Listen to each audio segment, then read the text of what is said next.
What are you doing? Just reading stuff. Dude, Why? It's so hard to take you seriously in that fucking Mega Man thing. I'm fucking reading literature. God.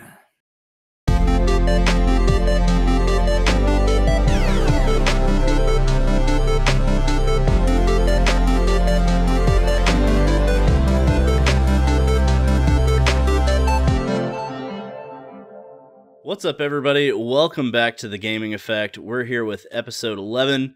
I'm Alex, aka Soldier First Class. And I am Corey, aka Dookie03. And we're your co-hosts for this adventure tonight.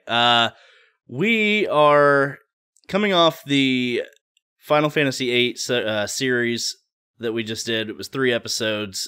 Feel free to check that out if you're a fan of the game. If you're not a fan of the game, it's actually an interesting discussion anyway. Yeah. It might help you appreciate some of the finer details of the game, and maybe like even the hot dogs. Yeah, in Balam Garden. Might, yeah, and maybe even help you understand some of the things that you didn't quite get the first time around, or whatever. So definitely check that out, and be sure to check us out on all of the major platforms: Spotify, Apple Podcasts, SoundCloud, and my YouTube channel.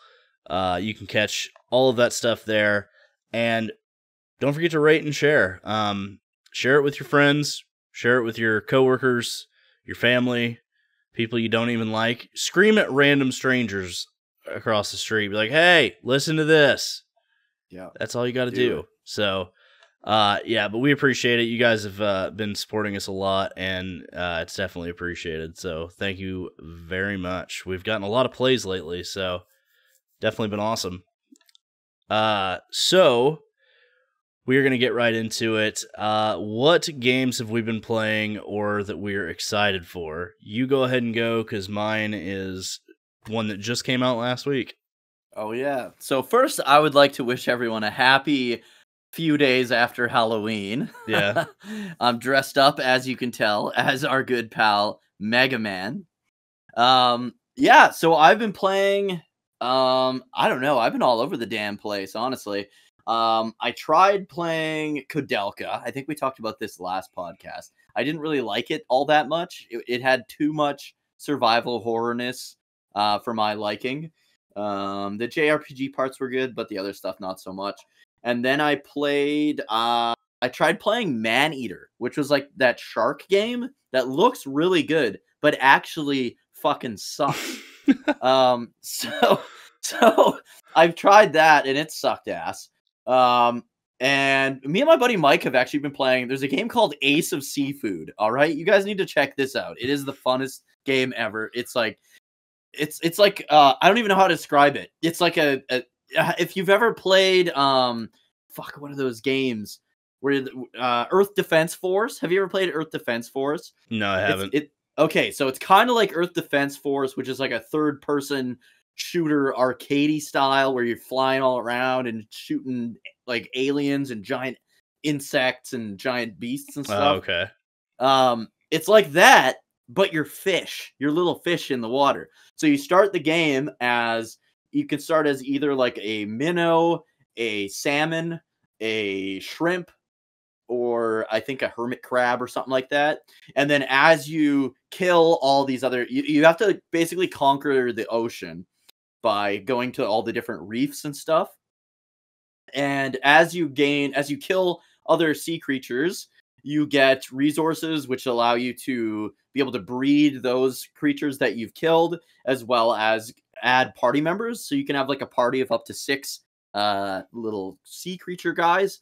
And it's like you're shooting like blasters out of your mouth. There's like, it's awesome. It's the best game ever. Dude, the one crab, the snow crab, has like beam sabers for his claws. I rocked the king crab for probably 90% of the game as soon as I unlocked it. I love how fucking excited you are about this game. It's so good, dude. It is like the most ridiculous game you'll ever see. This is like wholesome. So much fun. This is wholesome content.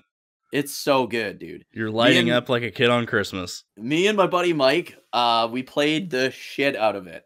And like I don't know. Dude, that screenshot you sent me the other day where it had censored pufferfish. Yeah, fucking killed me. Saying the racist shit, but it's just star ER fish. Because for some reason it censored puff for pufferfish. But yeah, no, great fucking game, dude. You can also recruit for some reason submarines and like battleships. but I swear they're like remote control ones because my crab is like way bigger than the battleship. But it's a great game. I highly recommend it to anyone. It's like $15 on the PlayStation 4 store. Super fun time. It's funny because like you've had a rough go of it with games lately, like finishing them because like you started Kudelka, then you tried Maneater. Like, wasn't there another one that you tried starting and just couldn't get into it? Yeah. There was WrestleQuest. WrestleQuest pissed me off because I was really looking forward to that one, and it made it so I couldn't get the true ending for Sea of Stars because then I wouldn't have had time because Dragon Quest Infinity Strash came out like right when I finished Sea of Stars. So then I was on like a bad time crunch all of like October. But there was one that I was gonna do, man, like 2 nights ago or something. No, that was Maneater. I was gonna do all of Maneater, and I'm like, man, this one kind of sucks ass too. So I did House of the Dead 3 last night, and then I just played Choplifter HD. The plan is for Halloween. We're recording this on Friday, by the way, like basically a week in advance. The plan for Halloween is to do House of the Dead 4 and then Age of Zombies, which is like one of those like twin stick shooters. It's super fun game. I'm looking forward to playing that again. I used to work night shift. I used to work like what would it be, midnight till like 8:30 a.m. and I would bring my PSP to work, and I just had like so many PS1 games, and then I had like those PSP minis. So there's that hamster game. I can't remember what it's called. It's like a sideways shoot 'em up. You're like this little hamster guy. But then there was not Ace of Seafood, Age of Zombies, and I would play the shit out of that game. And the main character's name is Barry Steak Fries, and he's he's basically a ripoff of like Kurt Russell crossed with like Bruce Campbell. Like he's got that kind of a thing going on. Nice. It's so good, dude. Such a good game. And you go through time. So like you start in like present day, you end up in like the 50s mobs. You're fighting like mobster zombies. And then you go back to like dinosaur days and you're fighting like dinosaur zombies and shit like that. It's just a super fun game. So I've been on a little bit of a roll lately. I finished Nier Replicant. I started playing Metal Gear Solid 1 on DuckStation. Because I had heard the collection was coming out, and then I found out like Metal Gear Solid 1 on the Master Collection is like just a straight up like PS1 port. There's no like really? Yeah, HD it looks bad. Like it looks weird bad. Because like with Final Fantasy like 7, 8, and 9, like they could have just done something like that to it. You know what I mean? It looks rough, dude. And I almost want to. Like, I haven't finished my DuckStation playthrough, and I almost want to start over on the Master Collection just so I can get the trophies, but at the same time, like, I don't know if I want to suffer through the game looking fucking terrible just to get the trophies. Like, and I realize, like... upscale it? Like, I don't think so. Really? Like, I know if I play on, like, my PlayStation Classic, all my PS1 games are at least upscaled, so they look good on my TV. They just don't. They look like PS1 games, but they look good on my TV at least. Well, yeah, but isn't your PlayStation Classic running like RetroArch? Yeah, it is. Yeah, so I think it upscales the games, whereas like this does not. Like, I think it does to an extent, but like for whatever reason, if you look at the preview on the PlayStation Store, it's very grainy, like very PS1 CRT grainy. Oh, that's brutal, dude. Yeah, and when I can play it on DuckStation and it looks way better, it's like, is the trophy support really worth doing it? But then I'm like, I'm gonna buy the Master Collection for 2 and 3 anyway, so I can play it on like a modern system. And those games actually do look good. Yeah. But I heard that they aren't in 1080p and there's some brutal slowdown. I think there's 720. But I heard that they're gonna patch I think the slowdown. Metal Gear Solid 1 is actually the PAL version. So it's like the slowdown is. Yeah, it runs at 50 instead of 60. Damn. The other two games run at 60, but they also run at 720. But yeah, I thought about buying that. But the big one is obviously Spiderman. I played Spider-Man 2, and holy fuck, dude. If you are a Spider-Man fan, if you played the other two games, if you like the movies, or you like Venom or anything like that, play fucking Spider-Man 2. Holy shit. Venom is amazing. The story is really good. The suit, the amount of suits in it is insane. And there's even a tribute to the White Ranger, Jason David Frank, rest in peace, obviously. Well, yeah, you showed me that suit is awesome. Costume. That's pretty much the suit I kept on Miles the whole game. Oh, nice. It kind of looks like the Draken or whatever suit. Yeah, once I got it, though, I haven't taken it off Miles at all. Oh, nice. And then is there a Spider-Man 2099 suit in the game or no? Yes. Yep. Yes. In fact, there's 4, I think.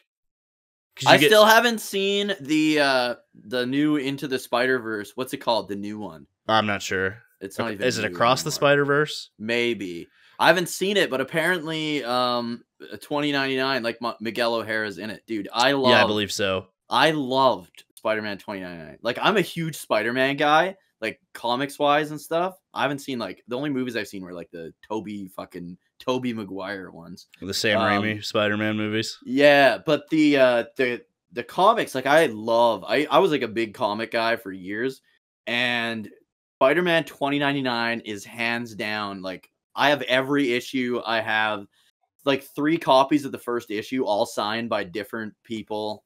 Oh, man, I love fucking Spidey 99. Nice. 2099. Venom is my favorite character in Spider-Man, besides, obviously Spider-Man, but so I had to get the collector's edition. I was getting this game day one anyway, but when they confirmed that Venom was going to be in it, which they kind of had definitely led up to this game with the other two when it comes to hints and right callbacks and stuff. So you knew he was going to be in it eventually. You just didn't know when. And then they confirmed obviously Spider-Man 2, that's where he's at. Well, they showed black suit Spider-Man, right? So then that would have been ooh, maybe Venom's gonna be here, kind of. Well, thing, right? In the trailers, yes, but in the actual first 2 games, the only real clue that he was gonna be in the next game or whatever, was that Harry was floating in a tank with the symbiote wrapped around him, and then in Miles Morales, it was the same thing. There was the symbiote suit, or not the suit, but the actual symbiote itself. Kind of in the tank. So how did the symbiote get to Earth in the game story then? It crashed on the planet. Pretty much I think they pretty much followed the same thing that it does in every iteration of Venom. But yeah, there's the moments in this game are fucking epic. The set pieces, the boss fights are incredible. They're challenging. It's just a really, really, really good game, and I'm super, super happy with it. I think honestly, it probably took my spot for Game of the Year. I thought it was going to be Baldur's Gate, and if Spider-Man 2 hadn't ended its side quest and its main story in the way that it did, it probably still would have been Baldur's Gate 3. But the game was giving Baldur's Gate a huge run for its money to begin with anyway, so I'm pretty sure I know who is going to be the main villain, or maybe the co-main villain of the third game of Spider-Man 3 when it comes out, because of the hints they left. But overall, the traversal in the game's way better. They added the wingsuit, so now you have the wings and stuff, and there's air currents you can flow through and everything else, and it makes getting from point A to point B way, way, way, way faster. Swing speed is improved. like everything, and you can just pretty much on the fly switch between Peter and Miles at any time. But can you fuck a bear? No, you cannot. Baldur's Gate might have the edge. Yeah, it might have the edge. No, but yeah, it's super super good. The combat's fleshed out a lot more. The gadgets are super awesome. The suits, like I said, are incredible. And overall, the performance of the actors was really good. Yuri Lowenthal, who does Spider-Man, when he has the symbiote suit on, his voice is different. It's a little bit more aggressive. And he does such a good job of, like, the difference between Peter and, like, symbiote Peter. Oh, yeah. He does a really fucking good job, dude. And whoever voiced Venom, I haven't seen who voiced Venom, but whoever voiced him did a really fucking good job, too. That's good. Like, I've been like reading the comics a lot, right? Like back in the day, and in the comics, he originally got the black suit during the original Secret War. They were on like it was by accident, wasn't it? They were like in their little base preparing for the Secret War on like this. I think it was another planet, or it was like another universe or whatever. And then it kind of got into their like base, and it just got on Spider-Man. He was like, I don't know, I feel stronger, fuck it, let's use it. Well, I thought he like hit a button and there was like this black orb or whatever that showed up, and then it was like coming, there's like this from what I remember, there was like this little canister, and it was like kind of coming into this canister, trying to get into their base, and it got on him. And he just used that extra strength or whatever, because they were fighting like, I think, the Beyonder or something. But whenever I think of Venom, especially Venom's voice, I think of, remember the 90s Spider-Man cartoon? Did you watch that growing up? Fuck, was that show good, man. That show was like, I loved Hobgoblin, but I loved Hobgoblin even more because of that show. And that show actually introduced Hobgoblin before it introduced Green Goblin, if I remember correctly, which was super weird because like Hobgoblin can't exist without the Green Goblin. Yeah, we haven't gotten Green Goblin yet, but I'm pretty sure he's coming in the next game. I'd like to see Green Goblin and Hobgoblin. I think Green Goblin and Carnage are coming in the next game, if I had to guess. So I have never liked Carnage. I always feel like, I feel like Carnage is like, it's like, I don't know if it's like too much, but it's like the character has so much potential, and then they always just like don't really do much with him. Like, oh, he's a serial killer that has the symbiote, and then it's just, I don't know. He's not in any very strong stories ever. And it's always been like a letdown to me. See, that's why I'm glad that Insomniac's handling the Spider-Man series now, because he might have they do a really good job with the story of their villains, and like it makes it. This is how I've always thought about Insomniac Spider-Man games. They always make it feel like it has a comic book flow to it, but keeping it in a video game form, if that makes sense. Okay. Like, the stories are all really, really good, and they tell it in a really good way. So it doesn't seem like, it doesn't feel like a Hollywood movie. Right. But it kind of does. I think, for me personally, they're better than the Hollywood movies. But it feels like a movie in like all the right ways, and feels like a game in all the right ways, kind of thing. Right, exactly. The only complaint I really have about the game, and it's more of like a minor thing than anything, I still am not a big fan of the Mary Jane Watson missions. Oh, you have to play as Mary Jane? You do, but this time around, she actually has some combat ability. It's not much. It's kind of like she's Batman a little bit. Like weird. She sneaks up to people and like tases them with this gun she got from Peter. No, there's a person in the first game that she ends up going and training with, and then by the third game, she's like got a little bit of more skill, and eventually that gun gets upgraded to like shoot webs, and then eventually it gets upgraded to shoot like pulse sounds to fight symbiotes. Oh yeah, I guess, right. But overall, even with her parts in the game, phenomenal game, and I highly recommend it if you're a Spider-Man fan, even a little. It's really, really good. It's just a fun game in general, but because it's Spider-Man, it's even better. Yeah. Um, I still to this day do not have like a reason to buy a PS5, but honestly, if they added like a co-op DLC, or if the third Spider-Man game you could play through co-op, I would buy a PS5. I think that'd be the funnest shit ever. Like, one guy plays as Peter Parker and the other plays as Miles. Like, come on. How fun would that be? That would be cool. And the thing is, they do kind of have like so every once in a while when you're like going around the city fighting crime, you'll come up to a crime and then Miles will be there. Or if you're playing as Miles, Peter will show up, and then like you take down enemies together and stuff, and it's really, really cool. And then there's other characters that you fight alongside too, which I won't spoil, but there's other characters that show up. Other Marvel characters and stuff? Well, other characters in the Spider-Man universe. Does Daredevil show up? No. It's not like that. It's like all the characters are within Spider-Man's. Flash Thompson? Wait, is he's Venom at this time? No. Eddie Brock is not Venom either. I don't want to spoil who Venom is because it's kind of like weird that it's not Eddie Brock. Right, but it makes sense when you see it who it actually is. So, but overall fantastic game. I tried, so after I finished this game, I platinumed it actually, and the problem I have now is that nothing is really hitting right now because I was waiting for that game for so long, and then like holy shit, it's here, and then now I've platinumed it already. Like, I've started, so I was like, maybe I'm on a superhero kick, right? Like, maybe I'll play some superhero games and I'll get it out of my system. And I tried playing Batman Arkham Asylum, which is, I would say, one of my, it's up there in probably my top 50. Oh.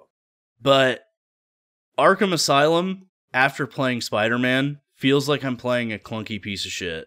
And that is nothing against Arkham Asylum. Because, granted, it's like, I think it's, what is it, from fucking 2009?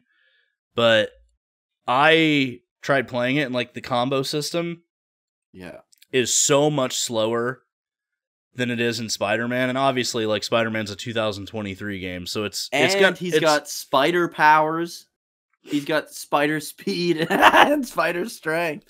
Right, so like, I get why, it's not a complaint that I, like, am being super genuine about, but I'm just saying, like, when it comes to like playing the game and comparing it to Spider-Man, it's so hard to keep playing because I'm like, man, it just does not feel great to play anymore. But Batman sucks. See, I'm not a huge Batman guy, but I like the Arkham games. Yeah, like I've liked all three. I've liked all three of the mainline Arkham games. You should go back and play the Beanox Spider-Man games. I'm probably in the minority here, but those were my favorite. They were PS3 games. See, I liked the, are you talking about like Web of Shadows? There's, no, not Web of Shadows. There's Shattered Dimensions and then Edge of Time. Those are the two Beanox ones. They're really good. They're completely like story driven. There's no open world or anything. The one that I really liked was on the PS1. Oh yeah, I have that one. And then there's Enter Electro, like was the second one. Yeah, those the were other good really good one. This might be one of the few movie tie-in games that I've ever like really, really enjoyed. But Spider-Man 2 on PS2. Yeah, everybody says that one's really, really good. It's super good. Like, it's the gold standard besides the Insomniac games for Spider-Man games that I would. Yeah, everyone said that one's really good. I've never played it. It is really fucking good. I just remember, like, my buddy Bubs had it, and I just remember he was like always delivering pizzas for some reason. Is that like a thing in the game? Yeah, you can deliver pizzas. It's like just like a side quest kind of thing. Yeah, there's like challenges and stuff where you can deliver pizza as Spider-Man. Dude, I'm glad that Insomniac is handling Wolverine because holy shit, Wolverine's my second favorite Marvel superhero. So the fact that two of my favorite, because he's Canadian? Is it because he's Canadian? No, actually. But so does that leave me still as your favorite Canadian? That actually docks him points. So understandable. Yeah. Understandable. Yeah, of course. I mean, yeah, you are my favorite Canadian, but I only know like 3. So me, Wolverine. Who else? Darian? Oh yeah, I guess I do know 4. No, my buddy 9 that I know from YouTube. Okay. Yeah, he's from Canada too. He's the guy I usually talk about when I say my buddy from Canada that's not you. Okay. Yeah. But so I tried playing Batman Arkham Asylum, and I just like I'm probably halfway through the game already, and I don't know if I'm gonna finish it. There's a lot of games like that, I find. Like, because is that the first Arkham game? That's or not? The very first one. Okay, because there's a lot of games like that. Because like even like the Beanox Spider-Man games, for example, their combat is based off the Arkham Asylum or whatever games. Mm-hmm. But whenever like a game comes out that kind of sets the genre from that point on, when you go back and like play that one, it's always like not as good. I find like that happens with like a lot of games. Like even like Mega Man, if you play Mega Man 1, it kind of sucks compared to all the other ones. But it at the same time, it like broke ground for like this incredible series. Well, they're products of their time is the problem. And you know, some games they have a way of like transcending that, and they set the tone, and then games are always constantly trying to catch up to them. Yeah. Or, you know, you might find a game that has like an incredible combat system, and then 10 years down the road, we're still not getting games like that because people want to focus on other things. I will shit on Xenogears till the day I die, but that game has probably the greatest JRPG combat system of all time. I do like the combat in it. I have not finished that, by the way. I did. So the reason why I didn't finish it yet was because I was following along with Resonant Arc's podcast. They do like a kind of like a book club thing. Right. Where you play a game that they're playing and you play up to a certain point, and then they'll discuss it, and they won't do any spoilers past that point. Right. That'd be hard to do. You go it as they play, right? So they will play a certain point, whatever. Well, they got to a certain point, and Mike mentioned a book called Childhood's End. Right. And he said Xenogears is heavily inspired by this book. So I was like, okay, I'm going to read this book so maybe I can get the references, or maybe I'll understand the game a little better or whatever. So it took me a little while to finish the book. I got that done. So I'm going to eventually go back to Xenogears, but I've been on kind of a Metal Gear Solid kick lately where I like kind of want to play the games, but I'm still torn on that Master Collection. So that's kind of where I'm sitting with it. It'll be good, dude. I'm for whatever reason. I mean, I think it's just the dated controls. I'm not a big fan of the original Metal Gear Solid, but Metal Gear 2, if it's got like the OG Metal Gear 1 and 2, the first one definitely, like, if you're gonna play it with a guide. The second one's actually pretty good, and I prefer it over Metal Gear Solid. It's basically Metal Gear Solid just on like a 2D plane, basically. And then 2, I loved 2 so much when it came out. And then Metal Gear Solid 3, I liked 2 better when 3 came out, but now 3 is definitely, I prefer 3 over 2, like big time now. But I hope they, when they do this the volume 2 of this, they include like Peace Walker and stuff, because Peace Walker is definitely like my favorite Metal Gear game. It's so freaking good. Well, they included Metal Gear 2, Metal Gear Solid 1, Metal Gear Solid 2 and 3, in this Master Collection, and then, supposedly, I think they're going to put 4 and 5 on the next one. And hopefully Peace Walker. And I would assume Peace Walker would be on there too. And maybe they'll put Rising, like maybe they'll just like, ooh, how do I forget about Rising all the time? Maybe they will put replay that. Maybe they will put like the HD games on there now. Yeah, like the already HD. Yeah, right. Yeah. So I don't. Plus, I think Metal Gear Solid 4 is only on PS3. It is. It's locked there, and you got a 20-minute or a 20-hour install in order to play the damn game. I remember, and it's just snake smoking for like 20 hours, and then the load times are still terrible. Which is literally just what Metal Gear Solid is. No. But just a cutscene. But yeah, I I don't know. I'm trying to find stuff. Like, I've been playing a little bit of Madden here and there when I get bored just to kind of break up the monotony, but games just after Spider-Man 2, man, fucking nothing's hitting right now. So. When does the Metal Gear Solid collection come out? Oh, it already did. Oh, well, yeah. Get on it. Yeah, Volume 1's already out. That's why I'm torn, because I'm trying to decide whether I really want to buy it or not. Yeah. I did buy Super Mario Brothers Wonder, though. Seems alright so far. I would say, unless that book prepares you for watching a guy sitting in a rocking chair with walls of text scrolling down the screen, it probably won't prepare you for the shittiness that is Xenogears. God, that game had so much potential too. It's sad. Did. Of all the games, like I said, I'll shit on Xenogears till the day I die. But of all the games that could actually use a remake, it's that one. Like, yeah. Well, and hopefully Square Enix would team up with Monolith. Why not? Yeah. I mean, that guy created it. Exactly. It was the original pitch for Final Fantasy VII, and when Sakaguchi was like, nah, fuck that, bro. He's like, it was just too different. Man. He's like, but I will give you a team and you make it. And then Square Enix was like, you have 2 years, and he's like, that's not enough time, and they're like, well, you're gonna release it anyway, so. He was like, all right, guys, I know they said our budget is $500,000, but let's go over that and see what happens. It's better to ask for forgiveness. I guess so. Not in this fucking case. No, no, it wasn't. Oh, man. But, so anyway, let's talk about, so our main topic is going to be, we're kind of going to talk about mental health, but we want to get into like a subtopic a little bit, and that's going to be horror games, because it is going to be shortly after Thanksgiving. It is already after Thanksgiving. The most First horrible time of the year. Thanksgiving.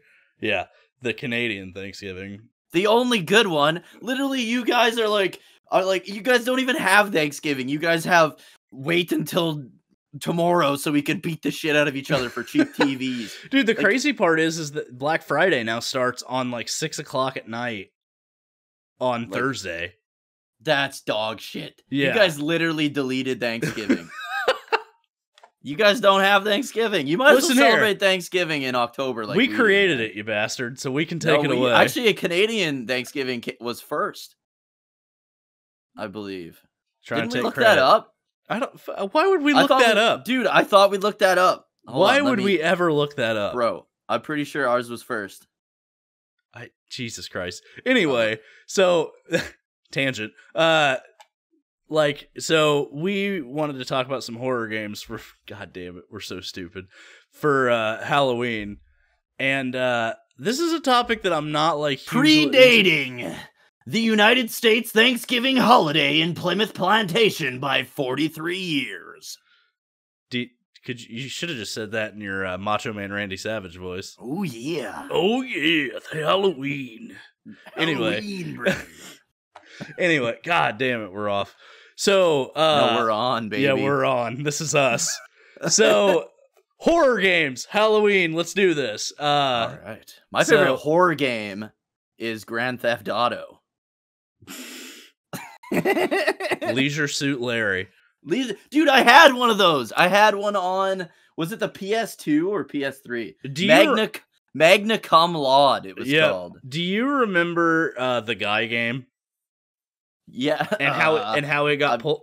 I'm not going to say I played it because of what it got pulled for, but I know about it. Yeah, I know a guy that owned it. Yeah, okay. No, I didn't own it. Okay, but I know a guy who owned it, and we were gonna have. So my buddy Finney, his parents had a loft, like a.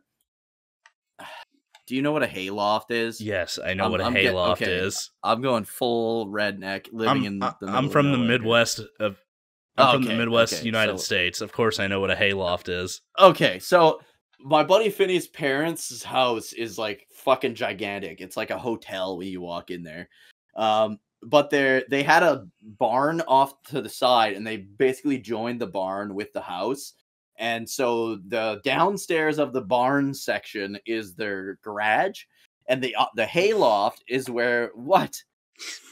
Was I doing this? No. No, the way you said garage. Garage? I use garage and garage interchangeably. You said garage, and it fucking cracks me up every time. I usually say garage, but I use them interchangeably, definitely. Is that a Canadian thing, or? I don't know. It might be something just from Saskatchewan. Like gitch. I didn't know gitch was like literally slang just to my province, because people were like, "What the fuck is gitch?" But like gitch is like it's like tidy whities. That's what gitch is. What? Yeah. We call it gitch. It's like, oh my god, he was running outside in his gitch. Like that's what you would say, right? If some dude just started running. Fuck. Yeah, dude. I saw some dude running down the street and nothing but his gitch. That's Saskatchewan slang. I didn't know that because I grew up here, and then like I was talking, and they're like, "What the fuck is gitch?" And I was like, "You don't know what gitch is?" But anyways, same with bunny hug. Bunny hug. Everyone from Saskatchewan knows bunny hug is slang. Bunny hug is a hoodie, like a hooded sweater. What? Yeah, it's called a bunny hug. Oh my god. So growing up, we just called it a bunny hug. Hoodie. I always thought a hoodie was like when you have a zipper. When they have a zipper, I thought that was a hoodie, and then I thought the normal ones were called a bunny hug. But yeah, it's just slang, man. What the fuck was I talking about? Oh yeah, so my buddy had a loft where we would like have our parties and stuff, and there was like a bar in there and everything, and we would always like party up in his loft, and shit, I don't know what the point of this story was. What was the point? What were we talking about? We're talking about horror games. Yes, no, whores. We were talking about the guy game. So anyways, we were having a party there, and our one, like, he's not really our friend, but it was like this guy that would like hang out with us sometimes, was like, dude, I have the guy game on Xbox. I'll bring it and we can play it. And then he brought it, but we never did play it. Thank fuck. But yeah, he brought it, and we never played it. But oh my god, we we spent the whole night playing Dead or Alive beach volleyball instead. Oh my god. Dude, we went so like, off the fucking rails. Dude, we were like 16 probably. Remember when like titty physics were just ridiculous back in those days? Oh yeah. It was like they'd be like this, and it'd be like like whipping them in the face and shit. I'm surprised no company went with that and just made titty attacks. Yeah, no doubt. They were really bad, like back then. Especially in the Dead or Alive series. Oh yeah, for sure. That was like their only selling point. Like those games were fucking terrible. I want to say they got rid of it. Probably. I think all or they really toned it down. Yeah. They had to. Well, yeah, of course. But I mean like toned down by their standards. Yeah. So I do not have deep roots in the horror, like survival horror franchise. I don't do like survival horror, but I do like other stuff like Castlevania. I fucking love those games. So I would consider to me, have you ever played The Darkness? That was another fucking good one too. I remember that. Is that the guy where like the demon guns? Yeah, like where the demons were like on his shoulders. Like, yeah. I think that was based on like a comic book, but I've never like read or heard of the comic. Have you ever played Hellblade? Is that the one where he throws that disky thing? No, it's Hellblade is Hellblade: Senua's Sacrifice. No, I don't think I've played. You play as like a Celtic warrior whose lover has died. Okay. And if I remember right, you are trying to save him from hell or whatever. There's something that I don't remember. I played it like 4 or 5 years ago. Maybe. Well, no, it wasn't even that long. It was like 3 years ago, maybe. But it's like you see visions of like monsters and like skulls and blood everywhere and shit every once in a while, and like it's basically like a commentary on like mental health, PTSD, trauma, all kinds of stuff, but like in video game form, and it does a really really good job. They actually hired psychologists to come in and like and teach them how to make her like her mental health stuff feel real in a video game. Right. And so it's really, really good. I would almost consider it like a horror game because of Oh, it would be. the content of it. I've always kind of liked Resident Evil, but I've only finished 2, Yeah, same. 4, 5, and 6. Oh, when you said I've only finished 2, I was like, Oh, yeah. same, as in I've only finished 2 of them. Yeah. 4 and 5 are the only ones I've... See, I finished 4 through 6 and 2, but I haven't finished 7 or 8. I'm not like a big survival horror fan, Same. Like, I don't like the whole, like, wander around and not know where you're going and need these items to go to the other side of the map that you've already been to unlock the door. Like, I just hate that shit. And I hate puzzles too. I like watching. It's weird because, like, I enjoy the story of Resident Evil. So, like, I like watching. I have, like, a bunch of friends that just stream Resident Evil games, like, quite frequently. And I love the story of those games. I just hate playing them. The only one that, like, I would probably ever play again is 5, because that was so fun co-op. It was just such a fun game to play. I've been debating on whether or not I want to get the RE4 remake because I've heard really, really good things about it, and I loved Resident Evil 4, but I've also feel like I know I'm going to sound like a hypocrite on this, but I didn't like Resident Evil 4 enough that if I'm just going to play the same game again, then I probably wouldn't want to replay it. Yeah. Because, like, I love the original 4, don't get me wrong, but, like... I don't know if I'd say I love it, but I enjoyed it at the time. Yeah, I would say I enjoyed it, is probably more accurate, but... I heard that like the main villainy guy that kind of looks like a little short Captain Crunch? Sadler, I think. Yeah, Salazar? Or Salazar. Maybe it was Sadler. No, it's Salazar, because Sadler was the village chief, I think. Okay, but anyways, he has, like, the Captain Crunch hat. Yeah. Yeah, he doesn't have the Captain Crunch hat in the remake. Yeah, he looks a lot different too. Yeah. How you gonna take away a man's Captain Crunch hat? Yeah, no joke. But no joke. So I never got into Silent Hill. I played 2 and 4 were really, really good. Were they? Yeah. And, like, I had to play with my wife because she had to do all the brain stuff, and I was just play it. But she would solve all the puzzles and tell me where to go, basically. Yeah, I don't mind puzzles. I hate them. Like, there are some puzzles in Spider-Man, like, where you have to do the, you're re-engineering plants and stuff like that, so you have to, like, put, like, molecules and stuff in certain spots or whatever. But, like, when they kill the pacing... Yeah. Is when it bothers me. When they're like make you backtrack for stuff, and that's what survival horror is so famous for, is like making you backtrack to solve the puzzle. You know what horror game you should play?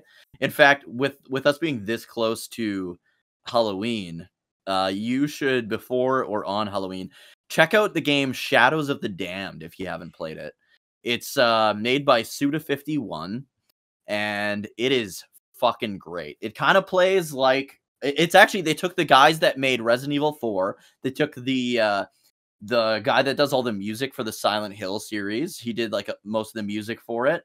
And then they even have a little bit of Sam Raimi in there. You can actually go... There's a part in the game where you go to the cabin from Evil Dead, even. Oh, nice. It's so good. And it's like, it's got like that Tarantino humor. There's a gun called the Big Boner in it.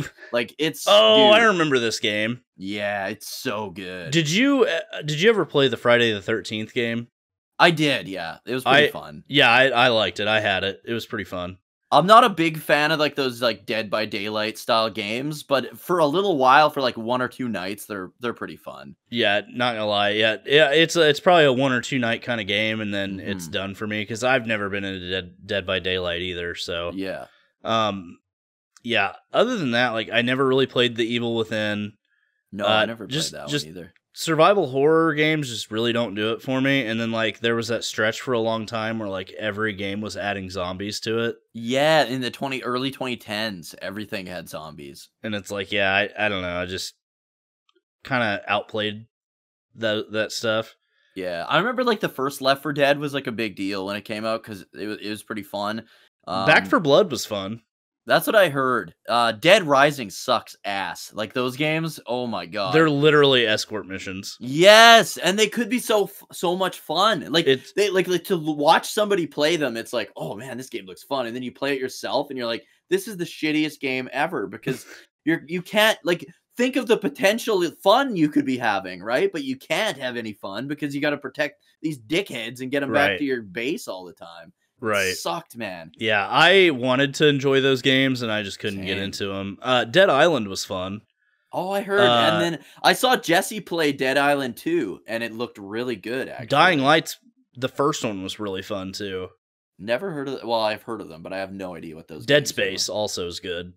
I've only played so this is where most of my horror game playage comes into play with like light gun shooters. So like House of the Dead, like those games. Okay. Like I have House of the Dead on the Saturn. Strangely enough, I do not have House of the Dead 2. I need to get that, but I think it's like way too expensive on the Dream, and it's only on the Dreamcast. I don't know why they didn't release it on the PS3 because they got 3 and 4 on there. But me and my buddy Finney played House of the Dead 2 like a billion times in the arcade. And dude, I love the House of the Dead games so much. I've still never seen the movie. I should probably go watch that at some point. I heard it's like really good. And by good, I mean like bad, but good because it's bad. Yeah, dude, I love those games because they're so cheesy and like the characters are trying to take their plot so seriously, but there's like no fucking plot like at all. Yeah. They're like, oh my god, can you believe it? Like Mr. G got attacked by zombies, and it's just like the dialogue is so bad, but the gameplay is so fun. And then Dead Space is what you mentioned. Yeah. The only Dead Space I played is I think it's called Extraction, and it's a light gun shooter as well. And I played that when it came out, and that, like I love light gun games, but I love light gun horror games. And actually, when we were in Japan, I think the second time we're at one of the arcades, and the arcades in Japan are way different than arcades here. It's like a giant like 8-floor building, and every floor has a theme. So like floor number 2 is the entire floor is just fighting games and so on, right? But me and my buddy went to this one, and it was a horror game, and I wish I remember what the fuck it was called. But you get in a booth, and there's like curtains to get in because it's like a 4D or whatever game. So the screen's all 3D.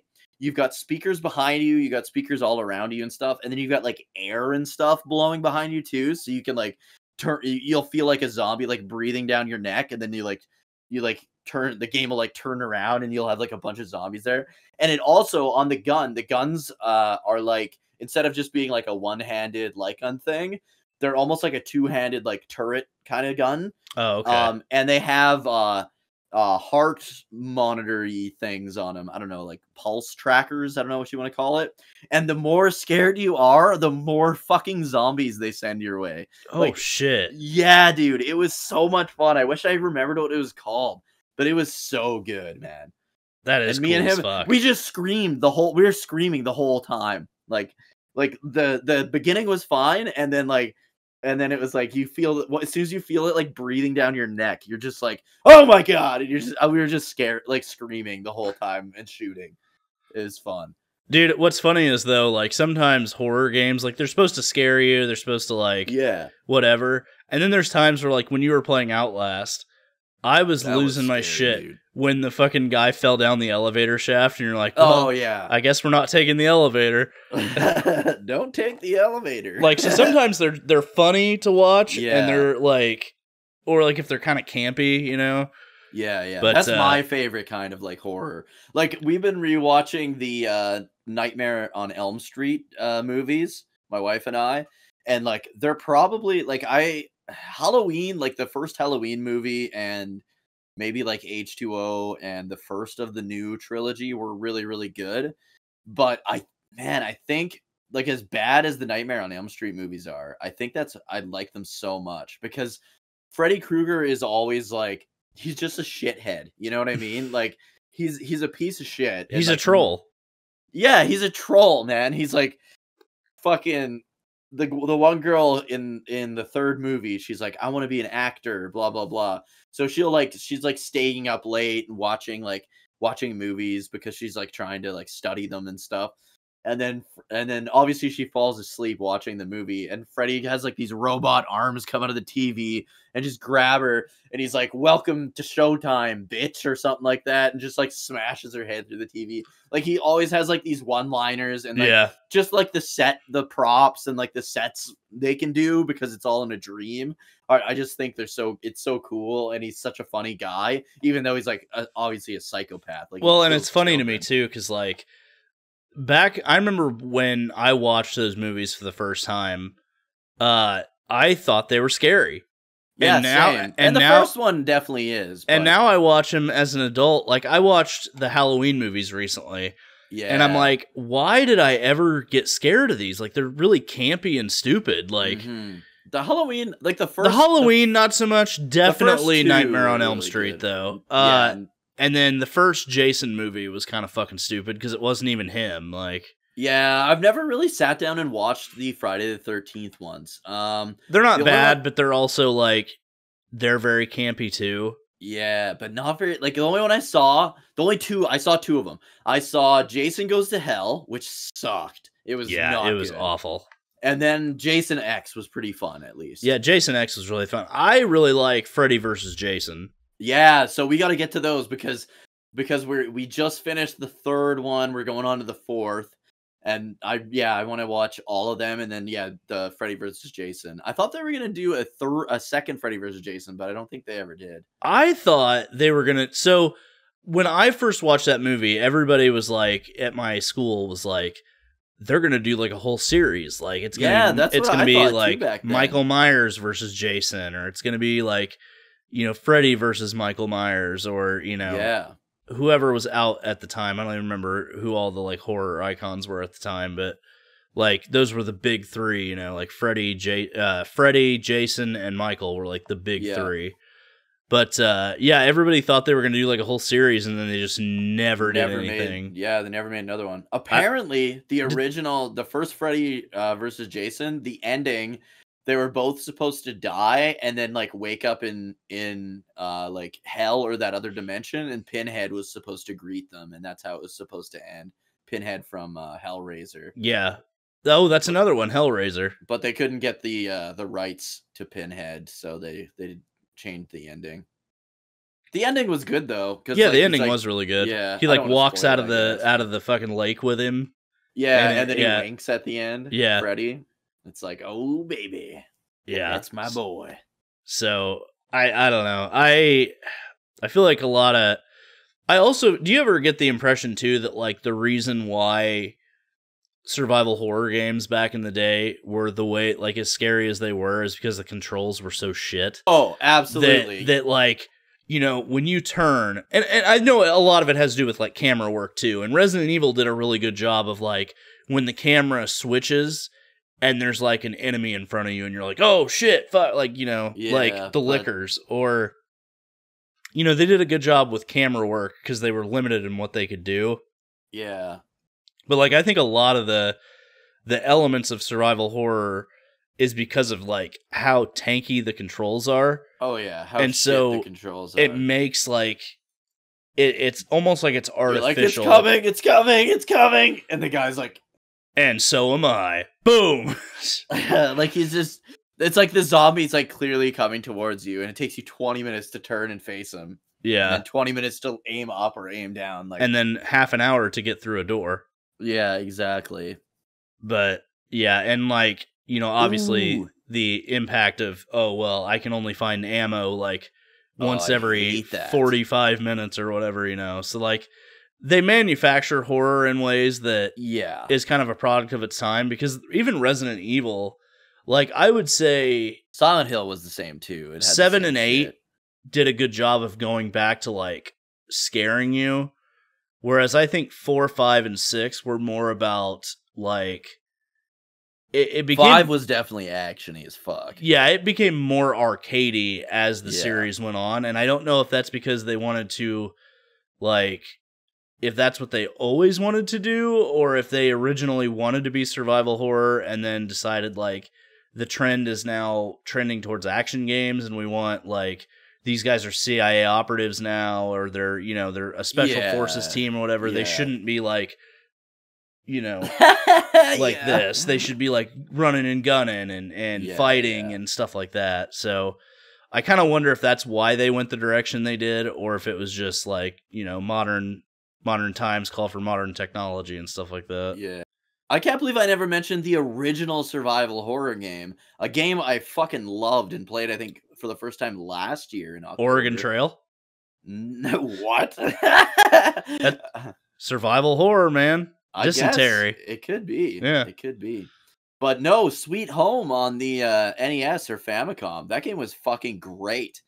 It's a survival horror JRPG, and it was actually it was made by Capcom. It was the precursor to Resident Evil, and it was really good. I prefer it over any Resident Evil game I've played. I guess you know I'm kind of surprised we didn't bring up Parasite Eve either. That was a really good one. The second one kind of sucked, but the first one was really Third good. Birthday is fucking terrible too. So I never played that one. It's awful. Yeah. It's just like an action third-person shooter, basically. It is universally disliked. Oh, really? Yeah, it's not very good. That's too bad. If they remade Parasite Eve, that would be cool. The story is a fucking mess. Of the third one, or of the Third Birthday, yeah. Oh, well, they couldn't get the rights because the character, like the first game, is actually based on a book. Mm-hmm. And then they couldn't get the rights to the like actual characters, so they had to completely like change who she is and what her powers basically are. Mm-hmm. She didn't even really have powers, I guess, in the first one, but yes, I guess she did. She had like magic abilities.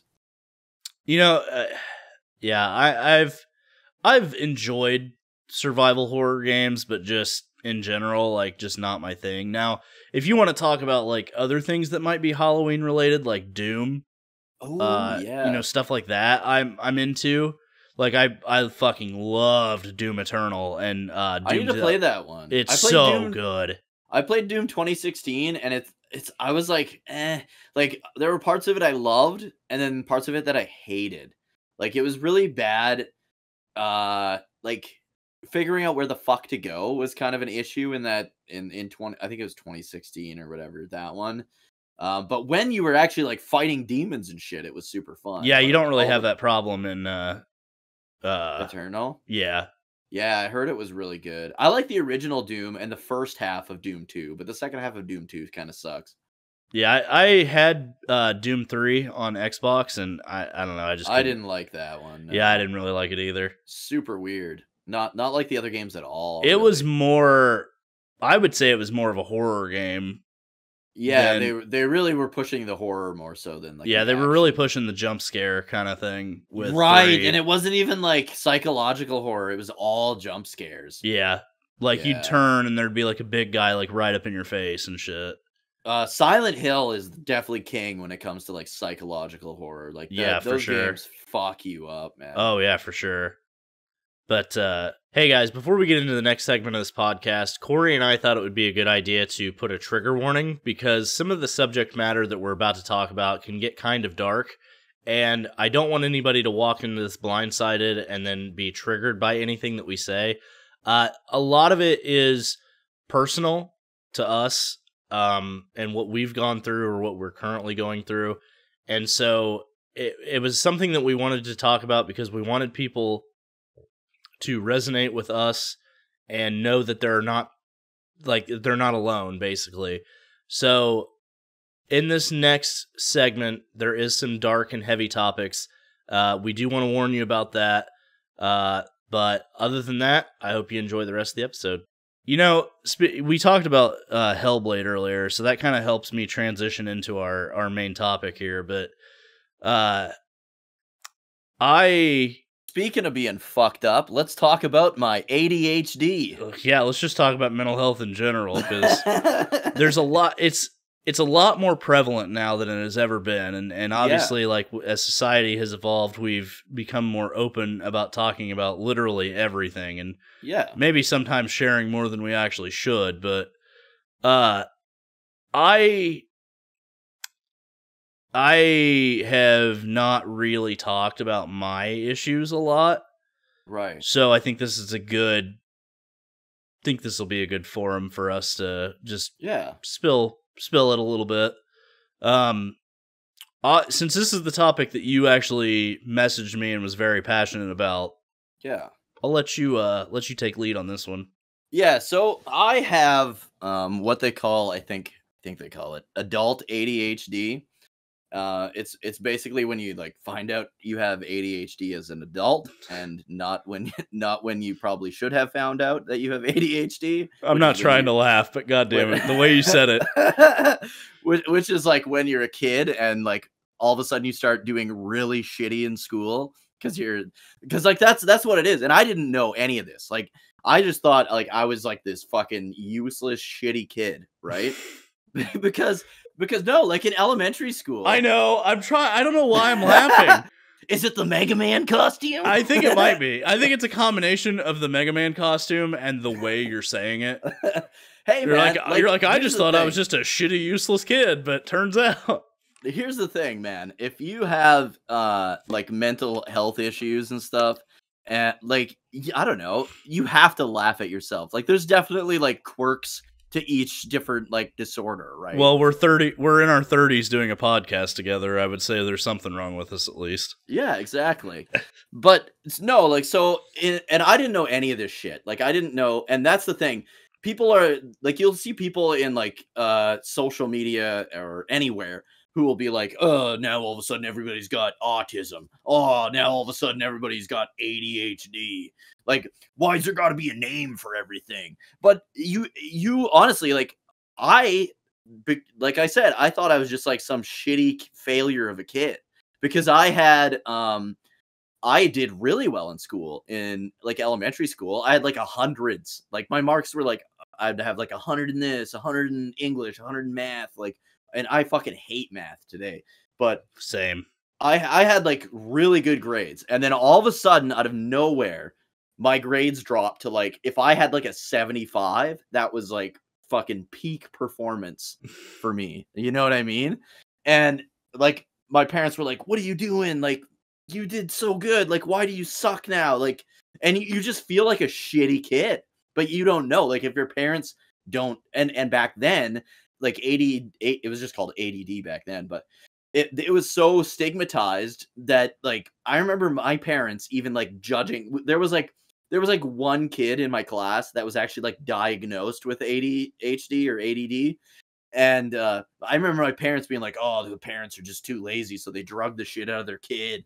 And it's like, dude, now it's like, dude, I think of how much better I could have done in school had I actually had like proper like medication or like mechanisms to like deal with my issues, right?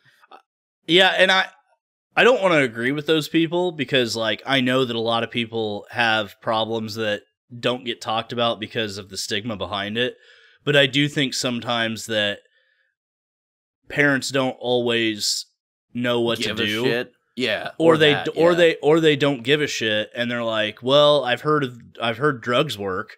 Yeah. You know, let's pump them full of Ritalin, boys. But the problem is when they get pumped full of it when they're like 5. Like, how do you, like, I know that you can tell at certain ages when kids have issues.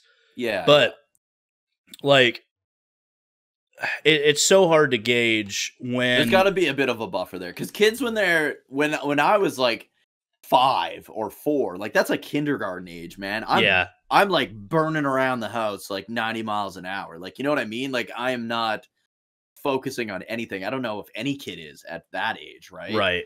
But it's when like I'm doing good in school and now all of a sudden I'm like barely passing any class ever, right?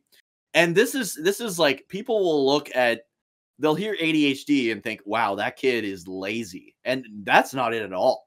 And that's what I remember going to like parent teacher interviews and them being like, your kid's lazy and all this stuff. And I just felt really bad about myself.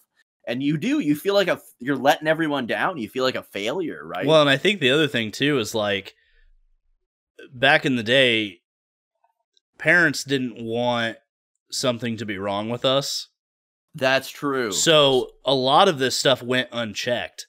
Yeah. A lot of it just wasn't talked about. And so, like, you know, even if you did have an issue, you weren't going to get it taken care of. And like, that's true too. Like, it's not like, I think nowadays psychiatrists and therapists and stuff are more busy than they've ever been. Oh yeah. Because people are starting to embrace the fact that there is something wrong with people, and you can get help as long as yeah. And you can get help. And it's like okay, so I'm going to try to be as politically correct as I can be. Yeah. With this. Back in the day, people that were mentally disabled, that they were looked at so bad that some of them were like sent to foster homes or sent to like sent away from their families to never see again because of it. And even if they're still functioning, they just can't like live on their own kind of thing, right? Like, and nowadays it's more, you know, and this is one of the times where I think that the whole, and I hate saying this fucking word, but the whole woke movement thing, right, where we're treating people better, I think that has benefited the mental health community. Absolutely. Because now people don't feel alone. Yeah. And people are more accepting, and people are more like willing to, I don't want to say cater, but they're more willing to understand your issues. Yeah, yeah. And not be as like cold about it. Yeah, like, this guy's a piece of shit because he's like this, like, right. You're like it. I think now it's just a matter of like understanding, like why the person is like that, right? And people don't understand if they don't. It's like, we'll get to this in a minute, but depression is one that people don't understand unless they've, especially if they haven't experienced it. Yeah, right. But back on the mentally disabled, they weren't treated the greatest. And I'm not saying they are to this day, but I think now that it's become more socially acceptable to talk about these things, like, parents aren't like giving their kids away in shame.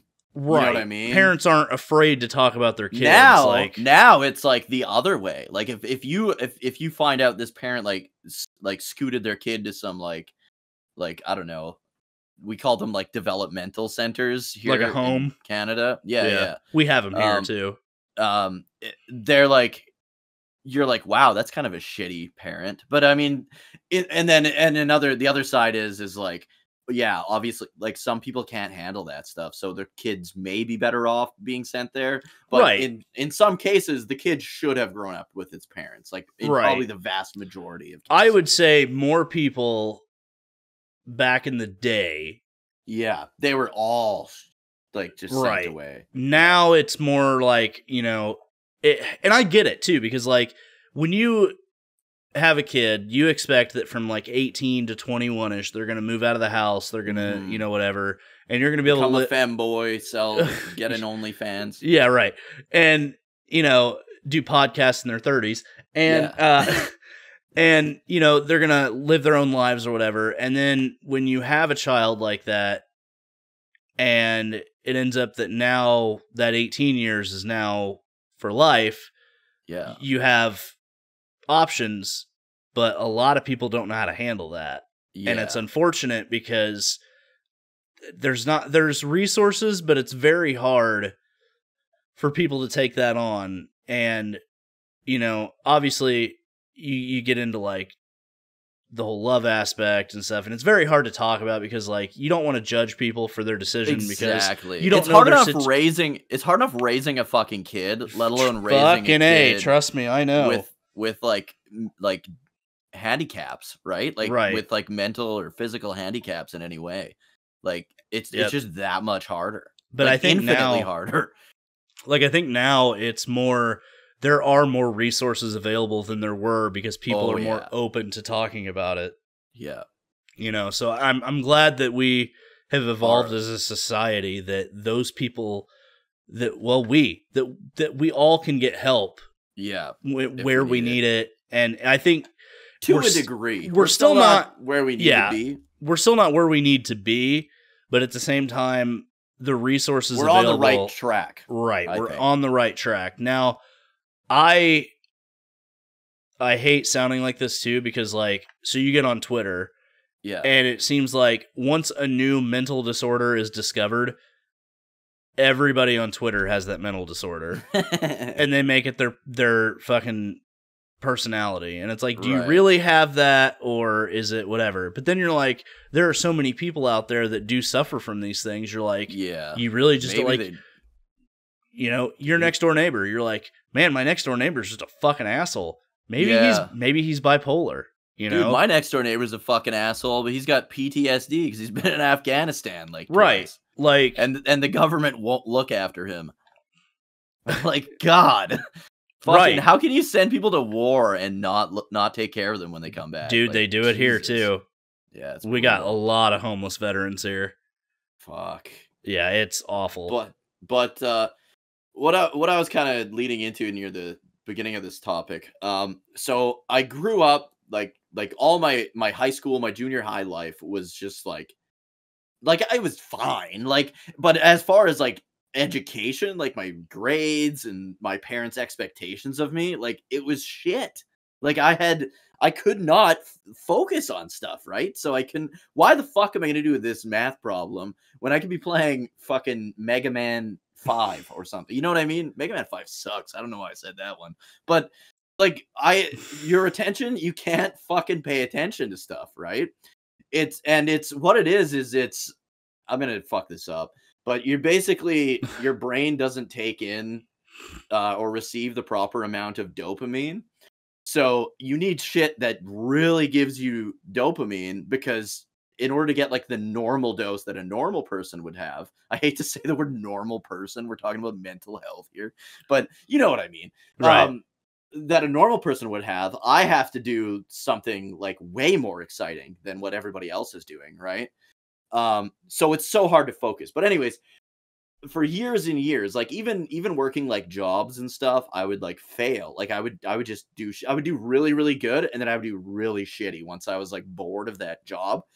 And it wasn't until maybe like 2 or 3 years ago, on Instagram, there's like this ADHD thing, and my wife was like reading it, and she was like, dude, this sounds like you. and I was like, what are you talking about? Congrats, honey. You sound like somebody who has a mental disorder, is basically what your wife just did. Yeah, but like whatever. ADHD is fine. Like it's not, yeah. But and there's like this whole thing, and then there's like these tests you can take, and I was like, fuck, man. Out of 10, I was like an 8.5 out of 10. Like full blown ADHD, you know what I mean?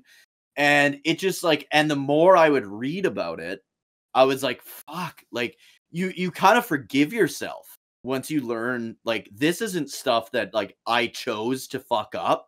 This is stuff like that was out of my control. You know what I mean? Mm-hmm. It was out of my control, and nobody was going to help me back then. Like nobody tried to help me. I didn't know I needed help. I didn't know that help, like there was help, and like all this stuff kind of like, so like as much as people nowadays will say like, oh, everybody's got a disorder now, blah blah blah, why does it have to be called something?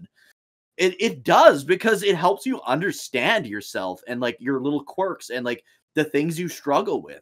Like, well, and I think in life, like a lot of people don't know who they are, and maybe this is why. Like the things that we don't talk about are some of the most important things about who we are as people. Oh, absolutely. And you have to understand who you are to get past some of the things that you have to deal with. So like with your ADHD, like you now understand and can cope with that in ways that are healthy, and that you can get what you need to know who you are. And it's like a lot of why people, I am the way I am. A lot of people never got to do that, and I think that's a major contributing factor to suicides. I think absolutely. I think that people don't know who they are, and they don't understand their value, and they place their value on things that don't necessarily matter.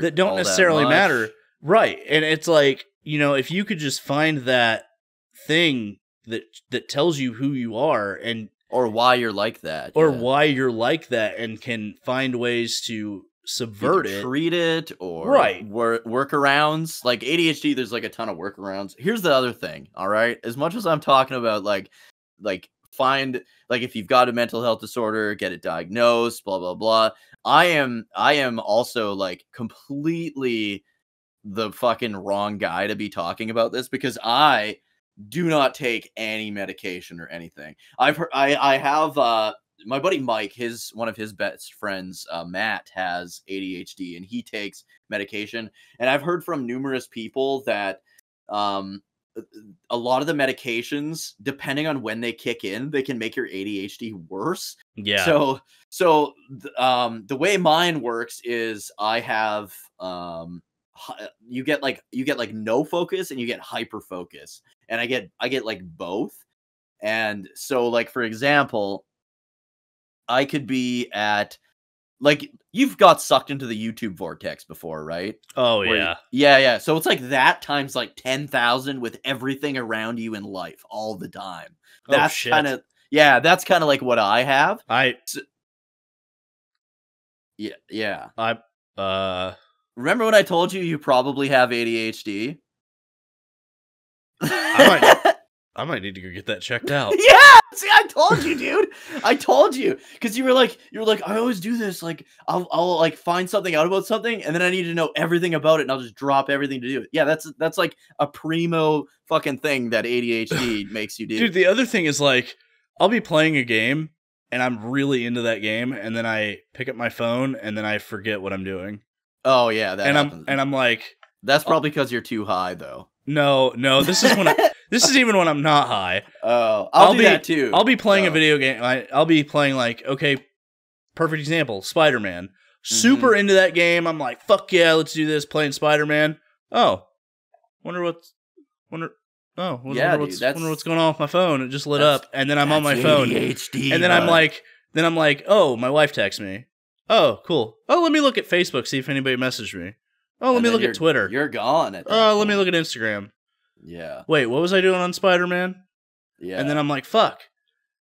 That's what I'm saying, man. I think it was like the first time we talked on voice chat. I was like, dude, I think you got ADHD. But like, here's the thing. And not that ADHD has ever made me, like I've been in depression before. But it's never been because of like ADHD. It's usually like if I get like injured or something and I can't train, that's usually what causes it. Like if I get into a depression. The worst is when there's no trigger at all. Yeah, I've never had that. Thank fuck. Trust me on that. Yeah, that's fucking brutal. We'll get into that. Don't worry. But like any like other person, because like I saw myself as a failure for years, right? Like I would do, like I said, I would do really good at something, and then as soon as I like lose interest in it, like a new job, I would be the best at a new job, and then like after I've been there for like I don't know, like 8 months or a year, it's not a new shiny thing. So my brain is like, this is boring as shit. Let's watch YouTube videos all day, right? So I would like, then I'd be like, wow, like my boss is like, wow, you're fucking shitty now. What happened? And I'm just like, wow, why am I so shitty? Like at everything. And you kind of get down on yourself, right? You feel like an absolute failure. And thankfully, like, I'm not the kind of guy that like cares enough that is something that depressed me. Like I'm like, as much as you laugh, like I work to live. I do not live to work. Right. You know what Same I mean? here. Like, Same here. There's a lot of people that are like, my career is who I am. It's like, dude, my career. I literally work the job I work. Those people, trust me. Yeah, same. Well, I don't anymore, but I used to, and I hated them all. But the biggest reason I work the job I work is because I work fucking 9 to 5 Monday to Friday. I get good pay, don't get me wrong, but I could get way more pay if I worked another job. But guess what? I'm at home every night after work. Yeah. I can go train any night after work. I can stream any night after work. Like I have so much free time, and that is why I love my job. It's not because I love my job. It's because I love what my job allows me to do. You know? Right. And I think a lot of people have that where they don't like their job, but their job, like me. I don't like my job, but I am afforded things that I would not normally be afforded in other jobs. because of the job I have. So Exactly. it does work out better for me having this job, even though I fucking hate it. But I could see like any fucking reasonable person getting depressed because they fucking feel like a failure, right? And they don't know why. Why do I fail at all this shit? I start off so good and then I suck. Like, what the hell, man? And then yeah, once I found out, like, wow, I have ADHD. These are the fucking reasons I suck. It's because it's not giving me the dopamine that I need to like literally function in life and continue to like do the things I need to do. Another thing I really wanted to point on is I didn't really know, like, other than my buddy Mike's friend Matt, I didn't really like know anybody or be around anybody that has ADHD. So a lot of other like weird quirks and stuff that I have, I didn't really. I thought it was just like, I'm forgetful. Haha, me. I forgot my phone 17 times and don't know where it is and ever. So I go to the guy that is my Muay Thai instructor. He also has like ADHD. And he told me that like right out of the gate because he noticed I had it, right? And I went over to his house. The first. What is this? Is this one of those deals where you guys can like smell your own or something? Oh yeah. No, you can tell. Like if somebody's like totally like trying to pay attention, like say he's like teaching a combo or something and we're working on combos, I'll be like looking right at him and I am not fucking there. Like I'm trying to pay attention as hard as I can and I can't. And then as soon as we have to go like practice it, I have no fucking clue what he just spent the last 2 minutes telling me to do. Stuff like that. But anyways, I was the very first time I was ever at his place, we were like watching the fights or whatever. He lost his phone probably like 4 or 5 times within like the first hour I was there. And I was like, holy shit. Like it makes you feel not alone when you're like, wow, like this is something that people that have my disorder do. Like this isn't me being a fucking idiot. This is just something that if it lapses my mind because my phone right now is not something that's exciting to me, right? So it lapsed my mind. I have no idea where I would have put it. It's gone every 5 minutes. Like I have no idea where it is. But it makes you feel not alone. You know what I mean? When you see other people suffering from the same stuff that you suffer from. Yeah, I might need to go get checked out. I lose my phone all the fucking time, dude. I bet. I could literally have it sitting next to me and be like, where the fuck is my phone? Yeah, dude. Like I said, the first time we talked, I was like, I'm pretty sure you have ADHD. Wow. So, yeah. Well, we're finding out all kinds of stuff about ourselves tonight. Not gonna lie, so I'd never admitted this before, but sometimes when we're recording this podcast, you'll be talking, and then like I will get so out of focus that my like literally your face will get blurry, and I'll just completely not be listening. Yeah, it happens. It happens to me too. And I'm like. And then I'll like quickly check my phone for literally no reason. Well, yeah, and then I have to like in the middle of the podcast, and then I have to snap into it and listen to like the last few words that you're saying. To hope you know what the fuck I was talking about. Right, dude, that happens with me like all the time in life. It happens. My wife gets so fucking mad, dude. I know, mine does too because I do the same shit. My wife will say something, and I'll hear like the last 3 words. And I have this joke where I'm like, oh yeah, baby, I hate it when the dog dies in that movie. Because I literally have no idea what the fuck she just said. Yeah. And it's not that, like, I'm not listening. It's that I can't, like, I'm not focused on what she's saying. Yeah. So then I have to have her repeat it. And sometimes she has to repeat it, like, 3 times before I get it. And I'm like, it makes me feel fucking stupid because I'm like, dude, yes. I'm trying not to fucking... Try to listen. And I also like I also hope like what she said is a rhetorical thing that I don't have to respond to. Yeah. Because if it's not, and she's like fucked. She's like, are you even listening to me? And I'm like, trying. I'm like, yes.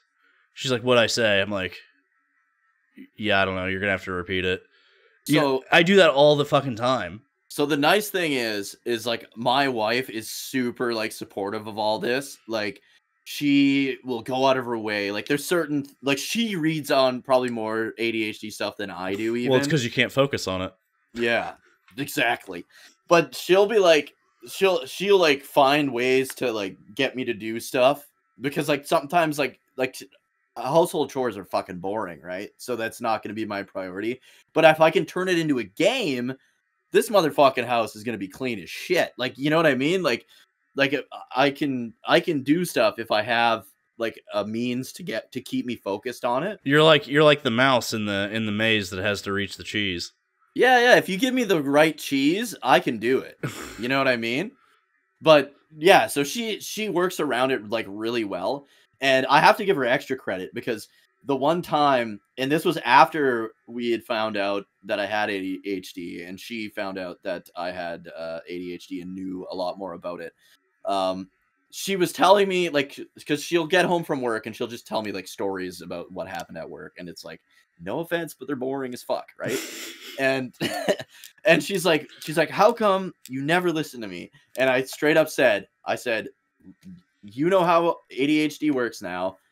I am sorry, but your stories, like, it's not that I don't care, but they're not exciting enough for me to like pay attention to, no matter how much I try to force myself to pay attention to what you're telling me happened at work today. It's literally like you argued with a girl and then you said something to your boss. Like, that is not going to hold my attention. I'm Oh fucking my sorry. God, I know, dude. My wife does the same thing, and it's not that like I don't want to hear what she has to say, but it's like, yeah, it's impossible, right? To stay you can't. You literally cannot. It's not your fault. And my wife understands that now, but she will. She has ways to bring me into the conversation now. Like she can like bring me back into it and stuff. What, like flash you? I mean, that would do it. I mean, yeah, me too. I'm like, she'll be like fucking. The worst is because like our dinner table is like, say, here, and I sit here and she sits here facing this way, and there's a window right here. And this is probably the biggest issue as to why I can't listen to any of her like work stories and stuff, is because like there's like a bird will land or a fucking squirrel will run by. Like, you know what I mean? Like there's shit happening out the window. I am not listening to. I cannot pay attention to what's happening over here. It's like say our dinner table is right here, and my wife sits across the table from me, so I'm looking at her. Right. But my son sits next to her. And if like she's talking and he's doing something, I'm like, yeah, it's all over. and then I'm like, what'd she say? Yeah. And then I have to like, oh, okay, yeah, babe, I totally, I hate that bitch too, you know. I bet she's a real stinker. Yeah. I'm glad that I face away from the TV, because if the TV was on, it was be game over. I would never be able to hear a single word she said. Yeah, no doubt. So my issue, and this was not a self-diagnosis. This was actually, I went to a doctor.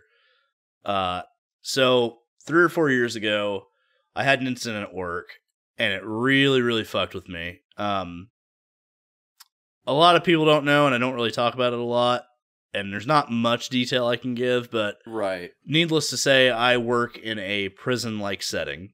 We'll just establish that. So think of like a prison guard, sort of. Right. What that job might entail, and the things you might see, and the things you might hear. Yeah, no doubt. So with that job comes a lot of mental stress and a lot of mental, like, because when you hear certain crimes, especially when they're against like children, or, you know, something like that, or the disabled or anything like that, it really bothers you. It really affects you. And anybody that says it doesn't is a fucking liar. Yeah. Or a psychopath. Well, in my job classification, we have the highest suicide rate, the highest divorce rate. Really? Yes. And the highest rate of alcoholism because of our job. Jeez. Man. So, now you know why I love the devil's lettuce a little. So anyway, about 3 or 4 years ago, I had an incident occur, and it could have went really, really, really badly, to the point of me getting physically hurt. And it really fucked with me. And so I decided I was going to take a leave of absence from my job for 6 weeks. So I went to a doctor and I was talking to him about it, and he was writing stuff down on his like his notes or whatever for me. Right. And I'm like, what the fuck is he writing? Like, does this guy think I'm crazy? Like, what is going on? Because I've always felt different, but I never really understood what it was and why I felt different. And so when he got done writing down everything, he was like, there was like 5 things. I don't remember all of the 5 things, but they were, one was PTSD. Was one of them, you played Kingdom Hearts 1 and 2? Yeah, that would do it. I clinically depressed. So like actual depression, not just situational depression. Yeah. I had sense of doom and paranoia, which is basically like you think like death is like a minute away kind of thing. Not to that extreme, but like there's an impending issue. The presence of doom, yeah. Right. Which I mean in your job isn't like the most outrageous thing. Right, you know it's not the most. Yeah, exactly. So after that, I don't remember what the other things were, but there were a couple other things. But basically I started realizing after I went to him and talked to him that it made sense. All of it. All of it made sense. And it didn't click until he put it in writing. And that's why I urge people to go and talk to somebody. And not your friends, not Twitter, not go and talk to somebody. Especially not Twitter. Because you never know what you might discover about yourself until you go and do that. You know, obviously, like, I thought, you know, there was something wrong with me. And I guess technically you could say there is. But it's not even like something wrong. It's an illness, right? Like, right. The thing is, like, people need to start treating mental illness the same as they do like a physical ailment. You know what I mean? Right. Like, exactly. Oh, I've got the flu. Oh, I have depression. Like, obviously, anytime I've had depression is different because it's like I have it and then I can work my way out of it. Yeah, I had to take medication the last time because it was like fucking really bad. But really? Yeah, but it was like I get like so with ADHD, anxiety is like a big thing. Anxiety was one of the things that he wrote down. Okay. Yeah. So like I could get like horrible. Like I fucking hate like holiday seasons, like when you have to go see like your family and stuff. Like I don't get along with like 90% of my family. And my wife's like, why do we even fucking go? Blah blah blah. But like I want to go for the family members that I don't ever see, right? That are there. So I like literally the only time I take my medication now is like I'll take it like the night before I have to go to like Christmas or Thanksgiving or something. I think it was Thanksgiving I had to cancel a couple streams because my anxiety was so fucking high. I feel you because like so here's the thing. My wife is very, very, very close with her family. Like they are on the phone with each other every day. Yeah, my wife too. If they could hang out every day, they would. Like, her family lives 7 hours away, but she has family here. It's a kind of a odd thing. Like, her dad is from here, but her mom is from 7 hours away. Oh, and he moved there when he was young to go to school, and then they met, and then he stayed there, and then he had my wife and her 2 sisters. Well, anyway, they're very close. And my family's just not. Like, my sister lives a block down the street, not even a block down the street, and I see her, like, once every 2 or 3 months, maybe. Right. Like, my mom and dad live an hour away, and I see them, like, once every month or 2, maybe. Like, we're just not... Same. Like, we'll text each other randomly and stuff, but we're just not, like, a super... close family. And it's not like we don't love each other. Like, we get along. It's not any of that, but it's just we're not that type of family. Yeah. And so I am very anxious when I go to like my wife's family gatherings or they come here because I get in these I like things a certain way and my anxiety starts fucking tripping up and like crowds and stuff like that. Like, you know, and especially in my profession, crowds can be bad, right? Yeah. So like I just didn't think about any of this stuff, right? Like none of it really Oh yeah, it crossed your mind crossed my mind until it made sense. until it made sense. Well, then when I went and got seen by a doctor for the stuff, ganja. Yeah. He brought up PTSD and I'm like, well, you know, I don't really know about that cuz like I always assumed that it was just like war veterans or you know, trauma victims or whatever like that. But apparently there's like this whole subset of PTSD and what it really like can be and stuff too. And I never knew that. And then he asked me a bunch of questions. He's like, well, when you're out in public, do crowds bother you? And I go, yeah, actually. And he goes, well, you know, when you go to a restaurant, do you always have to sit facing the exit? And I'm like, yes. And he's like, when you see people, do you analyze them like thoroughly? Like, do you see them and then try to look for signs that there might be danger or that there might be like some kind of like offness about them? Do you do that? And I was like, yeah, I do that too. And he's like, you have PTSD.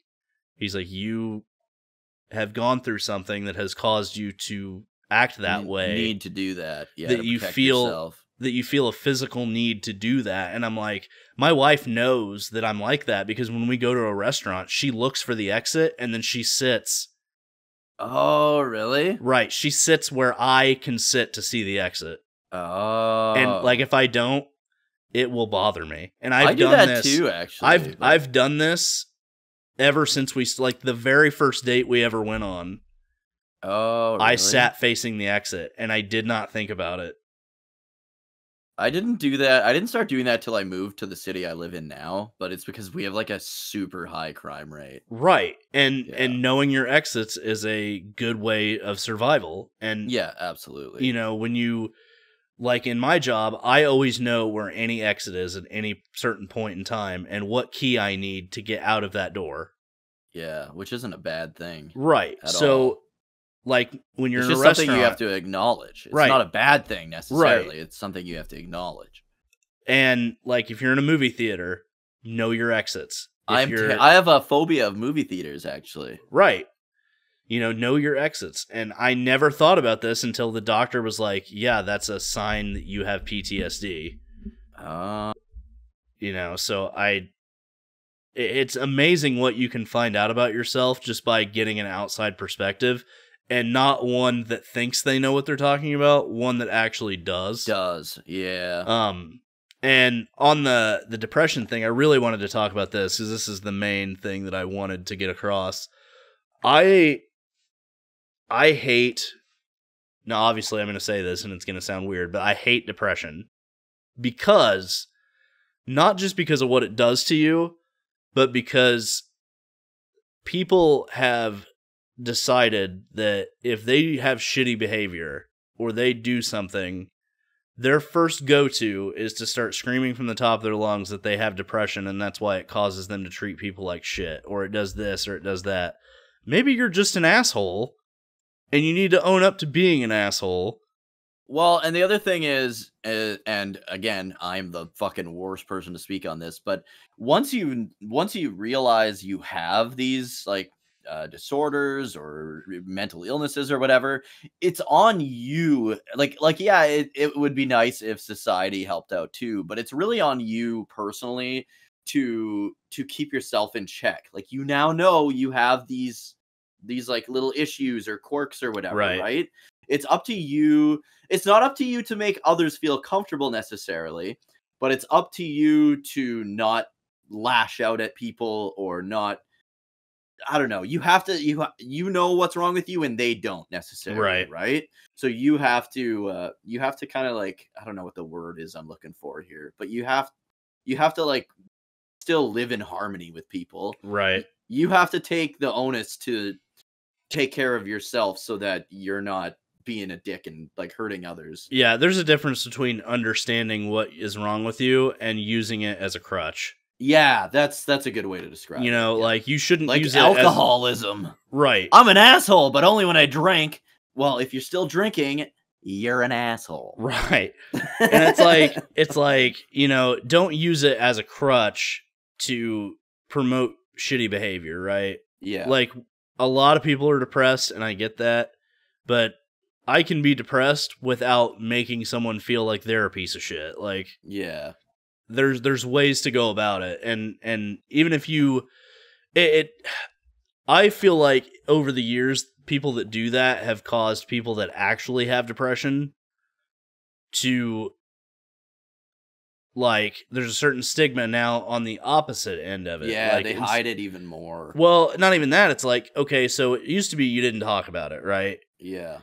And now people are on the reverse end of the spectrum. And now everybody's saying, like, God, I wish people would stop talking about it. You know what I mean? Yeah. So it's like we've flipped the script a little bit where people are, like, tired of hearing about depression, I guess. I don't know. Yeah. But it makes people that actually suffer from it feel less heard.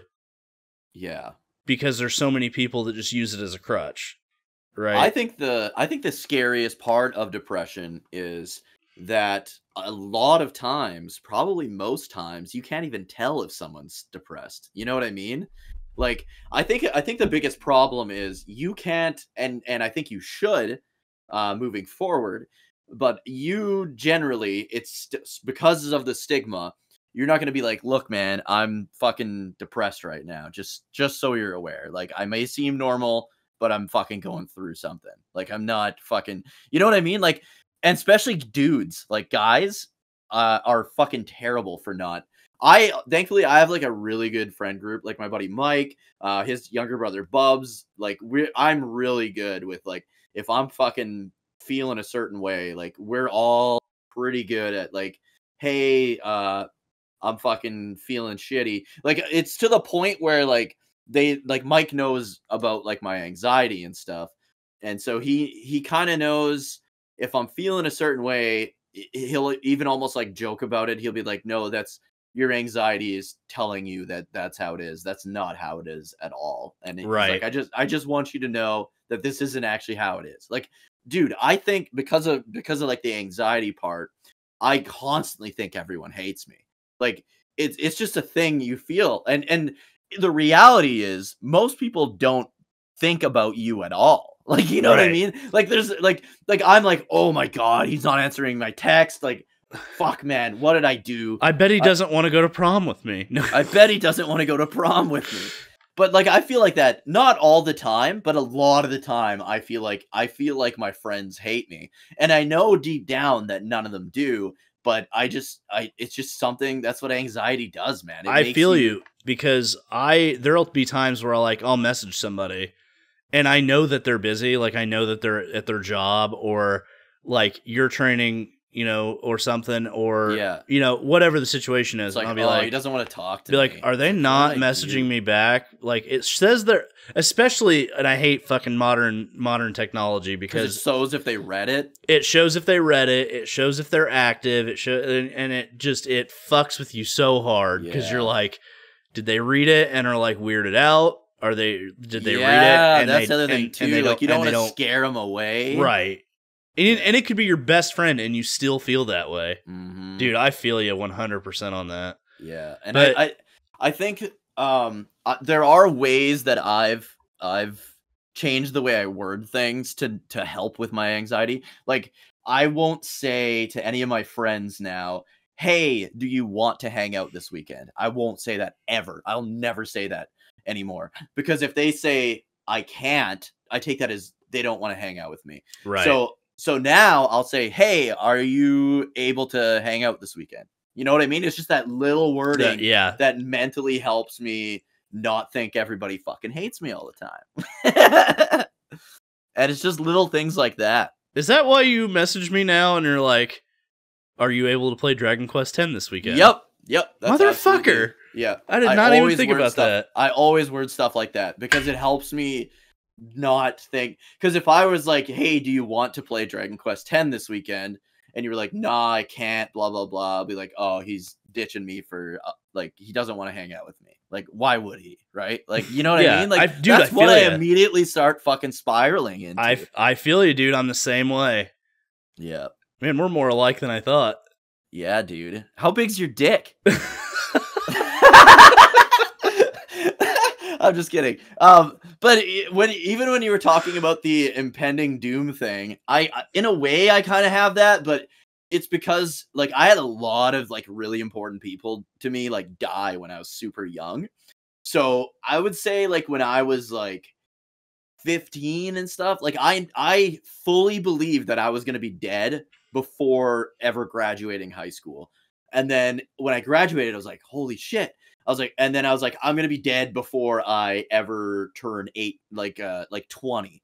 And I'm going to be dead before I ever become 30 and stuff like that. Like, I don't have that anymore, but for years, man, I was like that. And it was super fucked up and weird. Dude, and it's crazy. I didn't think it was weird, though. Because anytime you see somebody our age die, it brings it back for me, though. Yeah, like, a little bit, hey? Because I'm like, wow, they're 35 and they died. Like, I'm 32. Like, that's 3 years from now. Like, yeah. What if that's me? Like, what do I need to do? Like, and I just get in my head and I'm like, yeah, holy shit. I think that's why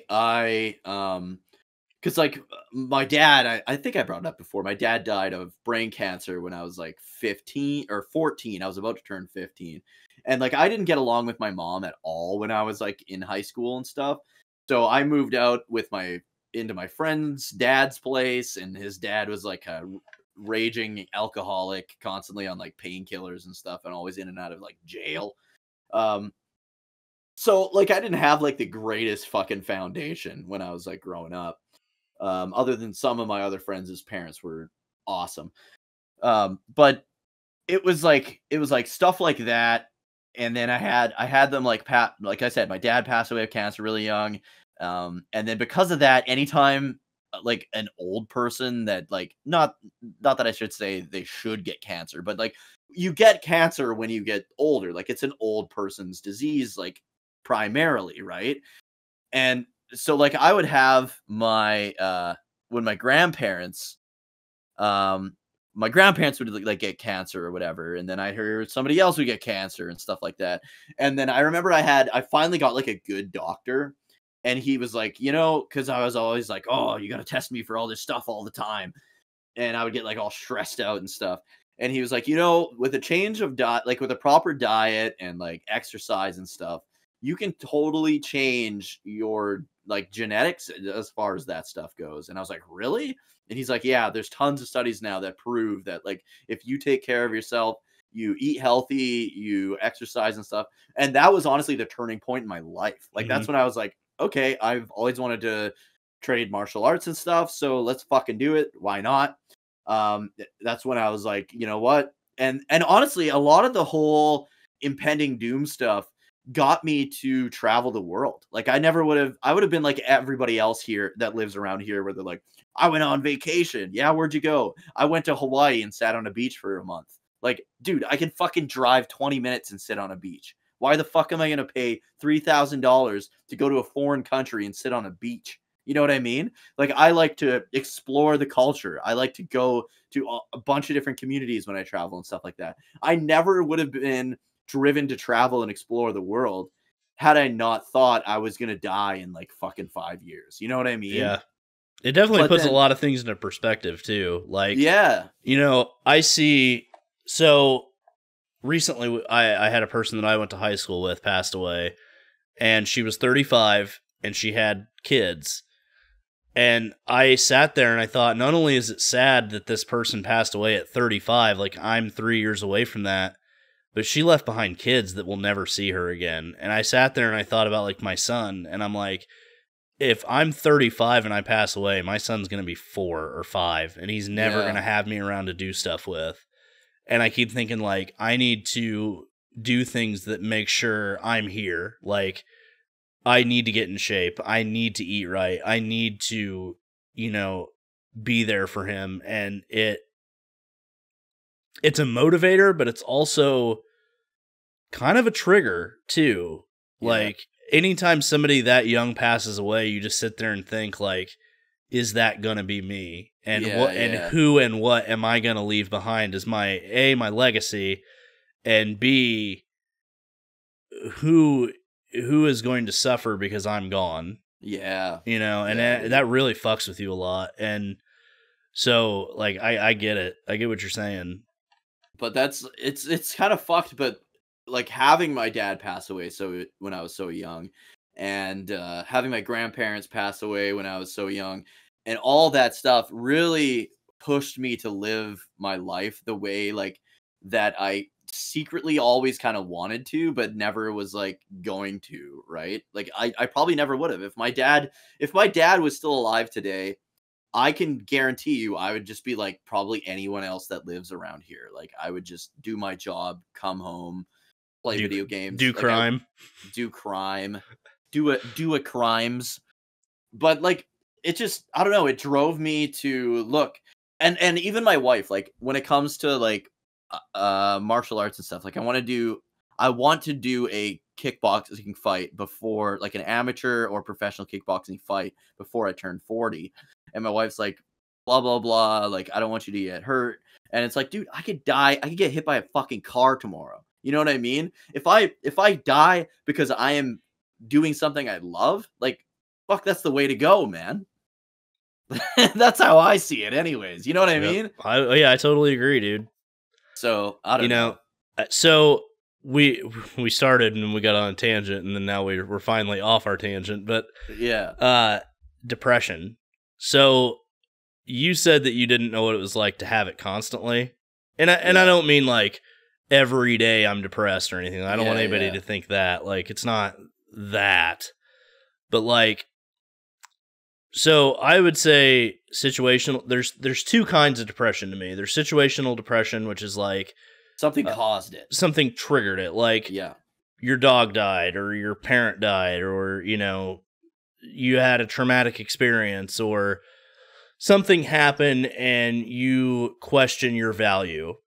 Yeah. And then there's like I don't even know what I would call it, but then there's like where you have depression. Like you are depressed, and then there's you have depression. Right. Yeah. So as someone that has it, it is like you could be top of the world, you're the greatest person in your own world, and nothing's going to bring you down, and you're going to be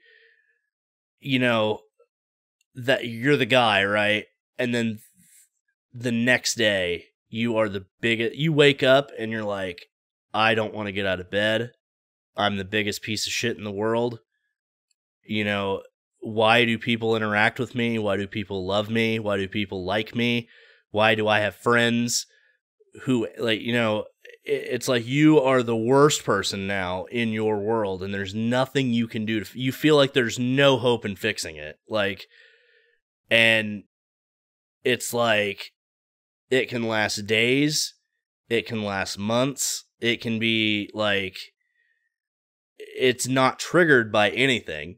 But when it is triggered by something, it's almost worse than when it's not. Like, I could wake up one day and be like, man, I'm a fucking piece of shit. I'm overweight. I'm going nowhere with my job. Yeah, I make decent money, but like, what am I really doing with my life? Like, whatever. And then, Beetle, man. that could be, that, and that's how you wake up. And then, or, I've had, like, my dog Abby passed away, and that was really bad because, like, that was my dog. Yeah. And, it was sudden. She had a brain tumor and we didn't know. And it was like, this horrible, horrible thing. And I ended up having to experience that alone because my wife was 7 hours away visiting family. Fuck. And I was by myself in the house, and I woke up on New Year's Eve, and she was foaming at the mouth, and we ended up having to put her down the next day because of it, and I was all alone. And I'm like, when that happened, I got really fucking depressed, and I started calling into work. And I'm like, I sat there and I'm like, could I have done something to save her? Even though I know my wife gets that shit in her head all the time. I know there's nothing I could have done because obviously she had a brain tumor, and it's like something you just, it's a dog. You're not going to be able to fix that. Yeah. But I, like, all those thoughts were going through my head, and then it was fucking horrible, dude. Like, some of the worst depression I had at the time. And then there are just other times where, you know, I'll be feeling great, man, just great. And then out of nowhere, nothing happens. Nobody died. I didn't, like, get a speeding ticket. Work's not shit that day. Nothing bad has happened at all. And then it's like my mood just plummets. And I'm like, I get into these phases where I'm like, what the fuck am I doing? Like, yeah. And it affects everything you do because, like, so this podcast, there are episodes that I've gone into it not wanting to record.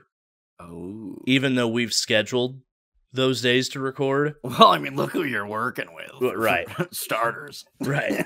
But I'll go into an episode depressed as fuck for no reason at all. And then it's like, I'm not faking how I act. Like, so, like, I'm able to laugh and stuff and whatever. But in my head, I'm thinking, like, I want this to be over because I'm not do this right now. Right. Like, I'm depressed. I don't want to be creative. I want to wallow in self-pity. Like, yeah, you want to just crawl into a ball under the blankets, basically. Right. And then editing is like, fuck, I don't want to edit. I don't want to fucking do this. I don't want to do that. And I just become disinterested in everything I love to do. And that's another big part of it, too, is like, you know, when you're feeling down, there's things you want to do because you know it'll pick you up, or a game you want to play, or a movie you want to watch, or a song you want to listen to. But once you cross, like, a certain threshold, you just don't even want to do anything. But when you're depressed, it's like, none of that will do anything for you. Like, you could watch your favorite movie, play your favorite video game, and listen to your favorite band, and it will not pick you up out of that. And your significant other can like, back you up and say, like, no, you know, none of this is true. I love you, you know, like, you shouldn't think that way, whatever, and it doesn't matter. It does nothing to help it because at the time, they're lying, as far as you think. Yes. In your head, you think they're lying. You think that they're just saying what you want to hear. Yeah. And that's not true. They actually do care about you, but you can't see it. Mm-hmm. And people that don't have depression or have never gone through it don't know what that's like. So they think you're just being a pussy. They think you're just making it up. It's your mind, like, literally fucking trying to force you to hate yourself, basically. Right. They don't know that you hate yourself for literally no reason. Mm-hmm. Other than that your brain is telling you to. Yeah. And so it's hard for people to understand what you go through when you have it. And so, like, they try to be supportive. They try to relate to you. They try to resonate with you. And a lot of people can't because they don't know what it's like. They don't understand, yeah. Do you find, because you said when you want to play, like, you try to play your favorite game or whatever, and it doesn't do anything for you. I found anytime, like, I've been, like, super depressed, it's like, it's not that the game won't do anything for me. It's that I don't even want to play it. Like, I don't even want to, you know what I mean? Like, I don't want to. It's fucking weird. Like, you don't want to put the effort. Yeah, you don't want to be depressed, but you also don't want to fucking do anything that'll help you get out of your depression. It's like you feel like you deserve to be depressed. Yeah, kinda. Yeah. Yeah, it's like you feel like you deserve to feel like a piece of shit, right? Like, is that what you mean? Yeah, I think that's the best way to word it. It's almost like this is gonna be a stupid fucking analogy, but it's like because we're both in the basement right now, right? You're in your Right. basement. Do you have windows in your where in the room you're in? No. Okay. So it's almost like if you shut the light off in the basement and you're like, wow, this is fucking shitty. And then you went over and you're like, "Well, I'll just turn the light switch on." And the light switch doesn't work anymore. You know what I mean? That's kind of what it is. You know what I like? A little And bit. and you can't figure, you're not an electrician. You don't know how to fucking make the light switch work. You know what I mean? So it's Yeah. like, and it's like, okay, well, I can't fucking do anything because the light switch doesn't work. I'm stuck down here. It's pitch black. So you just fucking, what do? You sit and hopefully wait it out. Like, I don't know. Like, have you ever had things, like pick you up? Maybe not entirely out of depression, but have you had things help you like get a little bit out? Like if this is a fucking bucket o depression and you're down here and here's the lid that you can get out. Have you Yeah. ever had things happen or done things that like lift you up a little bit out of it? Yes. I It usually comes from an unexpected source too. Yeah, same. Like like we talked about earlier, I research a lot of shit all the time. I am like a well of useless knowledge because like I'll get on these kicks where I go down a rabbit hole, or I think of a random topic, or something is coming up that I want to watch, play, or listen to. So I research that thing, or I get obsessed with stuff really easily. Yeah, same, Um yeah. and I'll be like flipping through YouTube, and then all of a sudden it'll be like, oh, let me watch this like story and analysis of fucking Near Automata, and then like Yeah. that analysis goes into talking about depression and stuff like that, and I'm like, fuck. I was like, that really that really hit home for me. Yeah, sometimes And it's then it like just fucked brings up up, shit too and it's like you sometimes. never know what's going to resonate with you to bring you Yeah. out of it, or to slightly raise you out of it. And you're like, holy fuck, like I kind of feel better now. And Yeah. it doesn't matter. It's random. And maybe it's somewhat that you're resonating with something, but It could be, yeah. also maybe that's just when your brain is telling you like, okay, we're done now. You can leave. Yeah. I've had a similar situation to that one, but I don't remember necessarily what it was. It was a fucking super depressing game I played, and I don't remember what it was. But one of the most recent ones was it was when I what did I fuck up? It was like my knee or something. I couldn't fucking train, and like back in high school when I would you just get like tension, you know what I mean? Like you deal with your like emotions and you kind of like get them out. Like I used to play in a band, so playing the drums and stuff would be like my out. Like that would get it out. But um now it's martial arts, right? Like training hard or working out. Hmm. So when I get injured in a way that won't let me train the way I normally do, I that's usually when I'll get like super fucking depressed. And the last time it happened was probably like last year around this time. Oh, you know what it was? I had fucking long COVID for like 6 months. Oh yeah. Yeah. And it was like I was like I had like that brain fog. I couldn't fucking focus on anything, and like it was fucking bad. Like imagine having ADHD and brain fog. You're fucked. So, So yeah, go go ahead. ahead. No, go ahead. No, you. Well, it's gonna be off of your topic, so Oh, okay, okay. yeah, go So, ahead. anyways, I took work like man, I took like maybe like a month off of work, and like my boss was super like I gotta it's no like my boss is kind of a weird dude, like super fucking nice guy, Hope he's but not listening. I hope he's listening because he is a great guy though, like incredible guy. He's awkward, like he knows he's a little off. And he's a little annoying. Like he knows that I find him a little annoying. But the nicest fucking guy ever. Like he anytime I need time off or whatever, he would like message me and be like, I hope you're okay. come back whenever you're ready. Like, I was never, like, at previous jobs, they're always like, we need you back here, fuckhead. See, that's a good boss, though. Yeah, he's a good fucking boss. He's a good dude. But, anyways, I took time off work and all this, and I was like, the whole time, I'm trying to hide this from my mom, because my mom had her, like, husband die, her fucking parents die, like, not when she was super young, but when she was, like, maybe in her 40s. And so a part of me always tries to kind of, like, shelter her a little bit. And like, another part of my anxiety was like, what if she fucking phones my job and asks for me? So I was like, fuck, I have to tell her, like, I'm depressed, I'm at home, blah, blah, blah. So I finally told her, and my mom, being the fucking boomer she is, she's like, she knows, like, if you get depressed, like, suicide's a fucking thing, right? And she's like, so not knowing at all how to react to this, she's like, she texted me back, and it said, well, don't get too depressed. And that's what kicked me out of it, man. Holy shit. That was the text, man. That's fucking hilarious. And I'm like fucking dying laughing. And I'm like, I had to call my wife, and it didn't pull me completely out of it, but it was right. like, I was like at the bottom of the fucking pail, and it brought me like all the way up here, man. Well, don't get too depressed, like, because like they don't know, right? Like it wasn't talked about back then like it is now.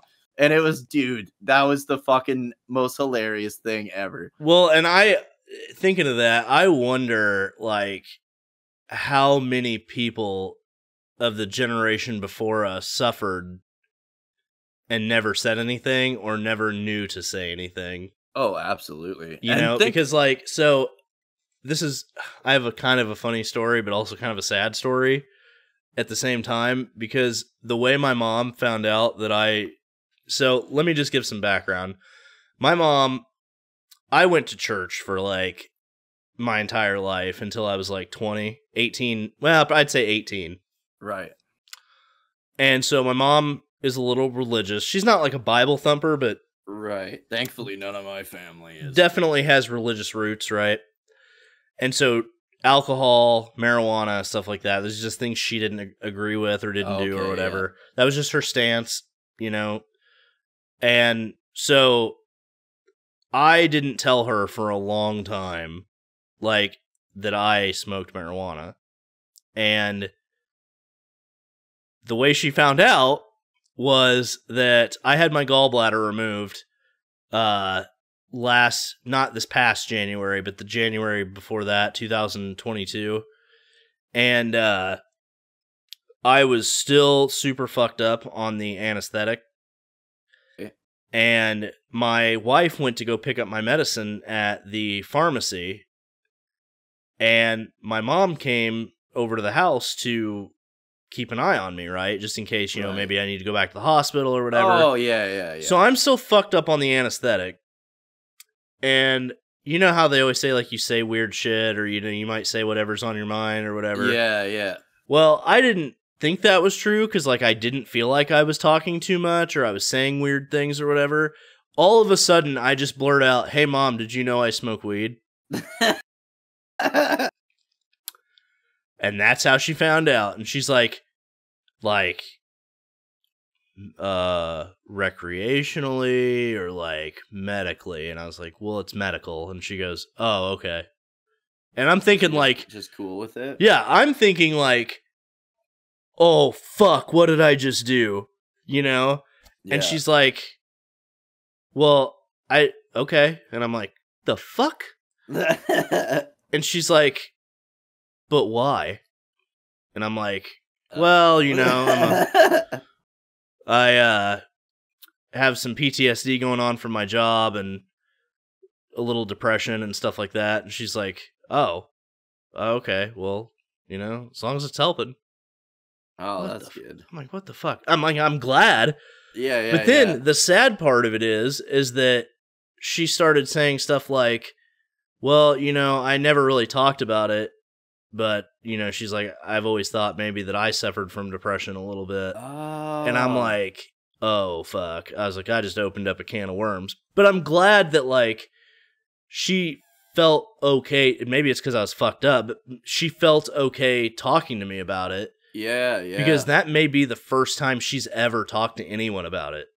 Yeah, I think that whole generation, like I know a lot of people, like in my wife's family, are like bipolar and stuff like Mhm. that, and like it wasn't until like her fucking grandma got diagnosed that like you don't even know what stuff runs in your family because all those generations are too like, oh, you're a pussy if you go to the doctor. You know what I mean? Or you're a pussy if you talk about it. Yeah, yeah. So like, that's the other thing that our generation is like struggling.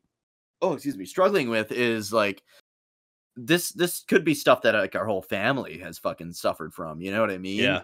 And it's just Well, nobody's ever and gotten diagnosed they're or finding talked out about it. more. They're finding out more and more now that these things can be genetic or hereditary. So, you know, with people not talking about it or getting properly diagnosed, you may not know if it runs in your family. Yeah, exactly, exactly. So, what I hate to ask this because this is a little personal, but when you get depressed, Yeah. what do you do? Like, What do I do? like, and I don't Fuck, I mean don't like even what know, do you man. like? I don't mean like what do you do to pull yourself out? What do you? Just do. How do you Wild. know when you're having a depressive episode? Because I have kind of a tell, and I I just know. don't want to get out of bed. I don't know. Like, So mine is like whenever I get if that's how I start my day, that's how I am. But my tell, if I hit it like midday, let's say, yeah, I just want to go to bed yeah, and same. I want the day to be over. I just don't Dude. want to It's be awake I just anymore. you Like just want to like I don't know. I'm not speaking for everyone I just here, I want to guess. sleep it off. I don't want to be around anybody. I don't You want just to want to turn off for a while. And exactly. that's what I told my doctor when I was like injured bad or no, when I had long COVID. I was like I went to the doctor and they were like you should see a psychiatrist and or a counselor. And I was like, okay, so I just went to we've like got like walk-in mental health clinics or whatever. So I just went in there and then I was like, I should probably see somebody today. And I was like, I don't want to fucking get all weird on you here, but you know what I mean? But I Yeah. was like, I need to fucking see someone today. They're like, do you want to do counseling or do you want to do like, are you open to taking medication? And I was like, both. Like, I definitely like need something today because I'm not fucking good right now. And so thankfully they were able to get like a psychiatrist and he sat down with me and it was just like I basically said, I was like, this happened. I am normally a very fucking active guy. Like I'm training like 3 hours a night, at least three nights per week.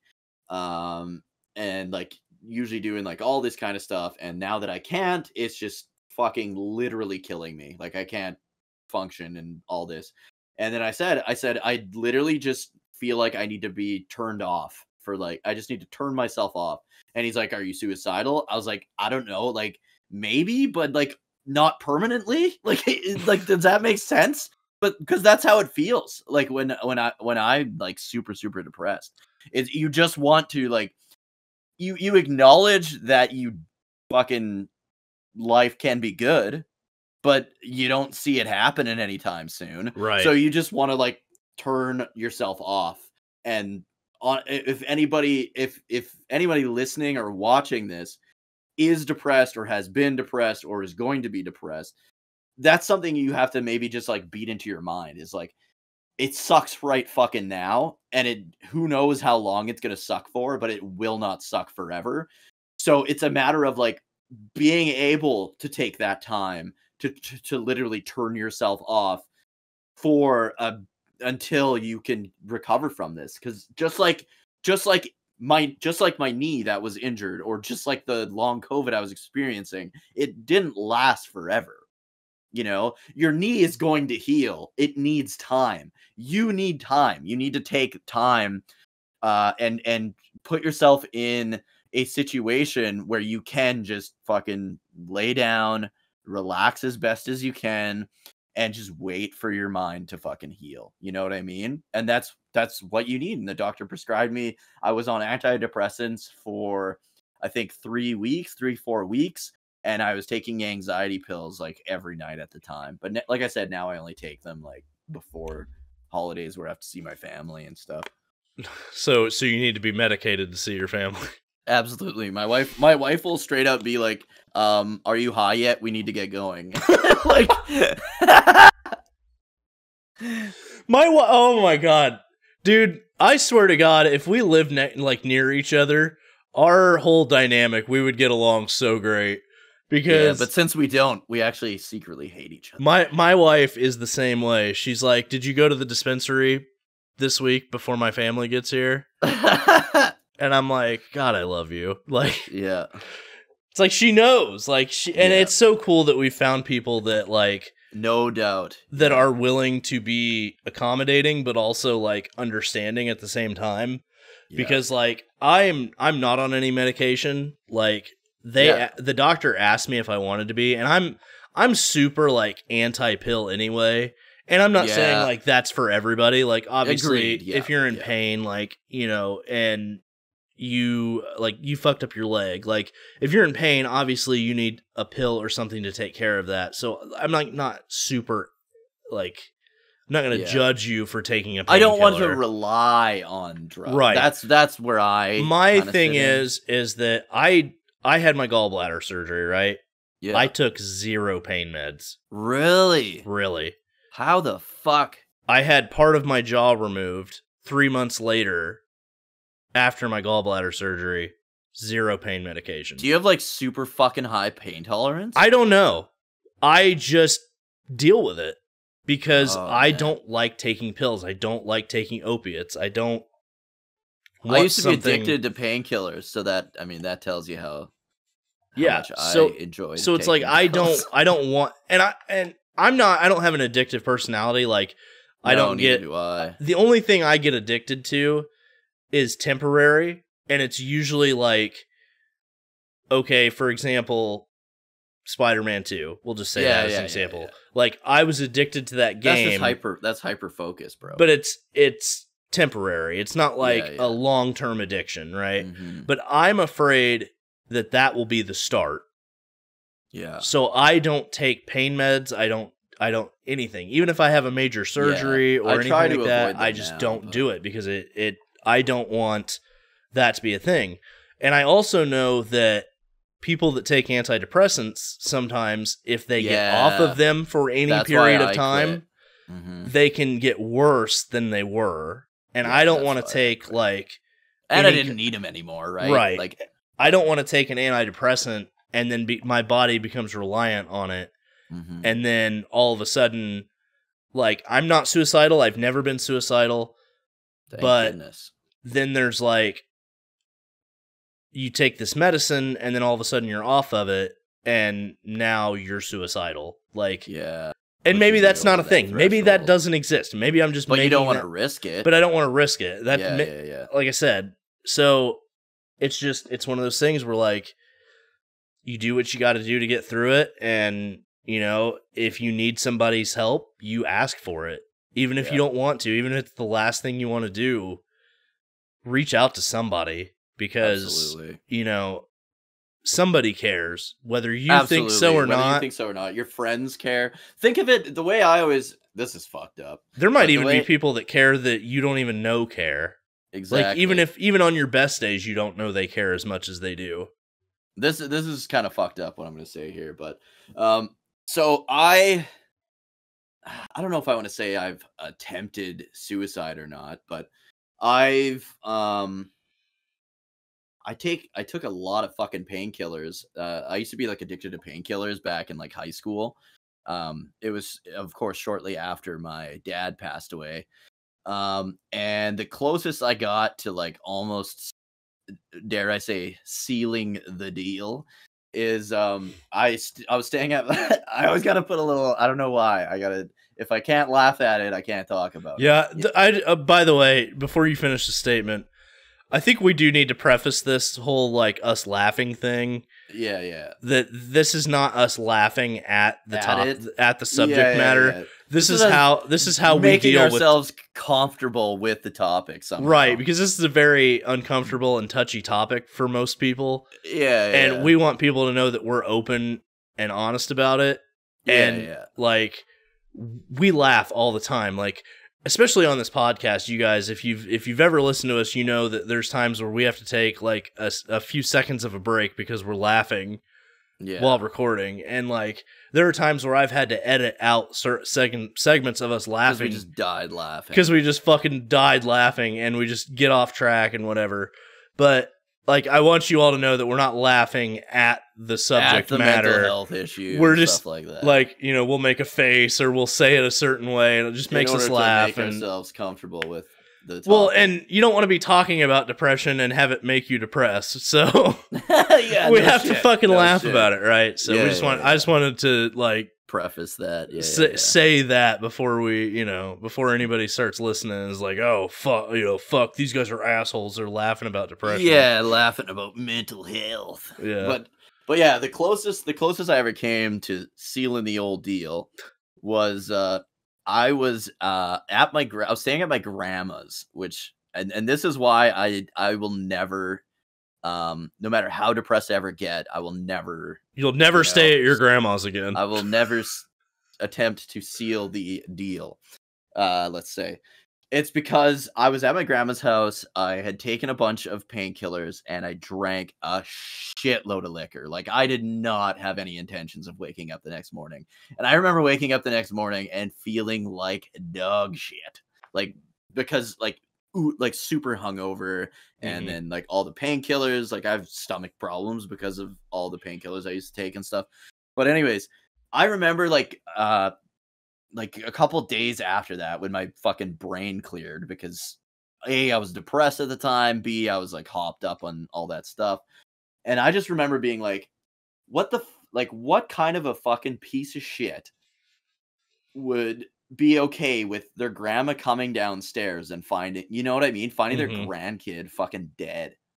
Like that was like the fucking, that basically like snapped me out of ever thinking even about any of that stuff ever. Well, have you seen those? I mean, there's a guy that jumped off the Golden Gate Bridge wanting to do that and lived. Ugh. and then was like, what the fuck am I doing? Like, I think 99.9 or 100% of the people that have that attempted it and maybe succeeded, or I hate to use the word succeeded with that, but like sealed the deal. Yeah, I guess. If they hadn't, I think they would be in that same boat. Like, what the fuck was I doing? Like, you know what I mean? But what you were talking about earlier, as far as like people that you wouldn't even think about care about you. Even like if you hear, like I work in a mall and like my city unfortunately has a very high sealing the deal rate. And you hear about some guy that worked at like the pharmacy down the hall. And I don't even know this guy. And like everybody feels horrible. Like everybody, like, so people care about you that don't even fucking have never even met you. Like, you know what I mean? Like, people have to realize that, like your friends care about you big time. Your family cares about you big time. Even if they're mad at you, they don't want to see you go away. They still want you in their lives. Mm-hmm. Even if they don't want you in their lives, they still want you to have a life. You know what I mean? Everybody who's ever met you cares about you to some degree. Everybody who knows people who have met you care about you to some degree and will feel bad if their friend is like, hey, my buddy passed away. Like, you know what I mean? Like, even if one of my friends were to pass away, even if it wasn't by that means, and I was like, hey man, my buddy passed away, you're going to feel bad. You know what I mean? And like, that's like a good thing. Like, as much as it sucks that they feel bad. And that's like my whole, like, I could go into my whole, like, what's the word, like philosophical belief of like, I don't believe that people die as long as anything that is passed on by somebody proves that that person is still alive in some way. Like that's how I've coped with like all these people dying in my life. So like if I taught my niece to fish, if my niece if when I'm like 95 years old and I die and my niece takes her kids fishing, that's, you know what I mean? Like that's Yeah. me living. I'm still alive in some way. Like that's, I guess, legacy, right? Means Yeah. you live forever. That's how I kind of believe that stuff. So in the same way that if my friend were to pass away or something and I told you, you'd be like, fuck, that sucks, man. Like that's them like Yeah. affecting you, even though you've never met that person. To some degree, you care about that person because I care about that person. Well, look at Spectrefest. Yeah. I donate to that every year because, like, this is a cause you believe in because your friend passed away due to what the charity is about.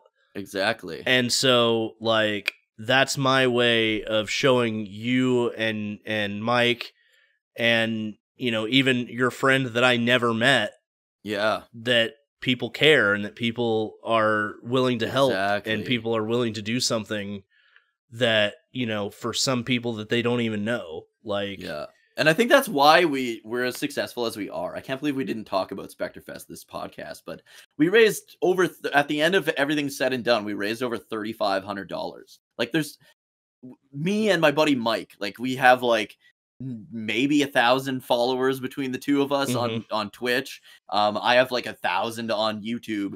Like that's not a lot of people, but people like our friends always support it, and their people they know always support it, and their families always support it. And that's just, it's just shared love, man. Like everybody to some degree cares about you. If they know you or know someone who knows you, they give a damn about you in some way. Well, and the thing is, it makes you think, like, what could people that have giant followings do if they use their platform for the right reasons? You know what I mean? Yeah. So it's amazing that you guys raise that much money and that people support a cause that, I mean, I'd never heard of it until you guys. I mean, I'd heard of the diseases. Okay, yeah. But I had never heard of like a charity for it.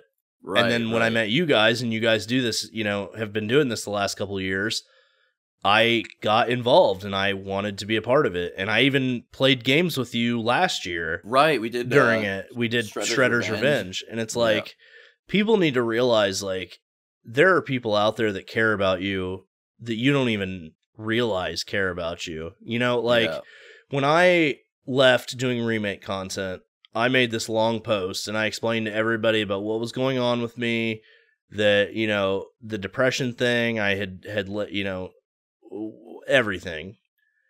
And you would not believe the amount of people that either were like, that replied to it. I had people DMing me that I never expected a DM out of or anything, that were like, hey, you know, man, we understand. We've been there. We, you know, we just want you to know that we love you and that, you know, if you ever decide to come back, you've got our support. And it's, you know, it sucks to see you go, but we, you know, we care and we hope that whatever you do in life outside of this makes you happy and, you know, keep in touch, stuff like that. And it's like, you know, I never expected it. And at some point, obviously, like with depression, you never feel like you deserve it. Yeah. But just know, everybody out there listening, if you have any kind of illness or anything like that, people do care, whether you know it or not. And just try to remember that next time. I know that, trust me, I know that it doesn't really help most of the time. It's easier said than done, kind of thing. It's easier said than done. So, but people do care, and even though it feels like that's impossible, they really do. Yeah, you have to acknowledge that even as someone that is currently depressed, you have to acknowledge that this is a mental illness. This is not the way you're perceiving the world right now is not how the world actually is. And just remember that, everybody cares about you, man. reality is a matter of perspective. Yeah. I mean, what your reality is different from what mine is, and what is different from what Corey's is. And, you know, your brain can cause a lot of that to be different. Yeah. And I've said this probably a couple times maybe on the podcast before, but maybe not. One thing that I've read that I really, really fucking agreed with that is that the person that you okay, let me start this over. You are different to every person you meet. True. And even you don't know who the real you are. Like, Yeah. you don't know who the real you is, because Yeah. like, who I am with Corey is different than who I am with my wife. And who I am Yeah. with my wife is different from who I am with my parents. And how I talk, how I sound, how, like, what I talk about is different. You know, the person that people see is all different. Even if you're in a room with 10 other people. Yeah, nobody really knows the real you. Those 10 people will all have a different view of who you are as a person. And even you don't really know who you are. Yeah.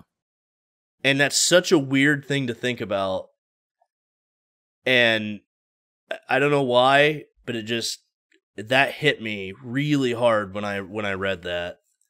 Well, and because of that, it makes it so much easier to like realize how much you can change who you are as a person too. You know what I mean? Right. Like for the better or whatever, right?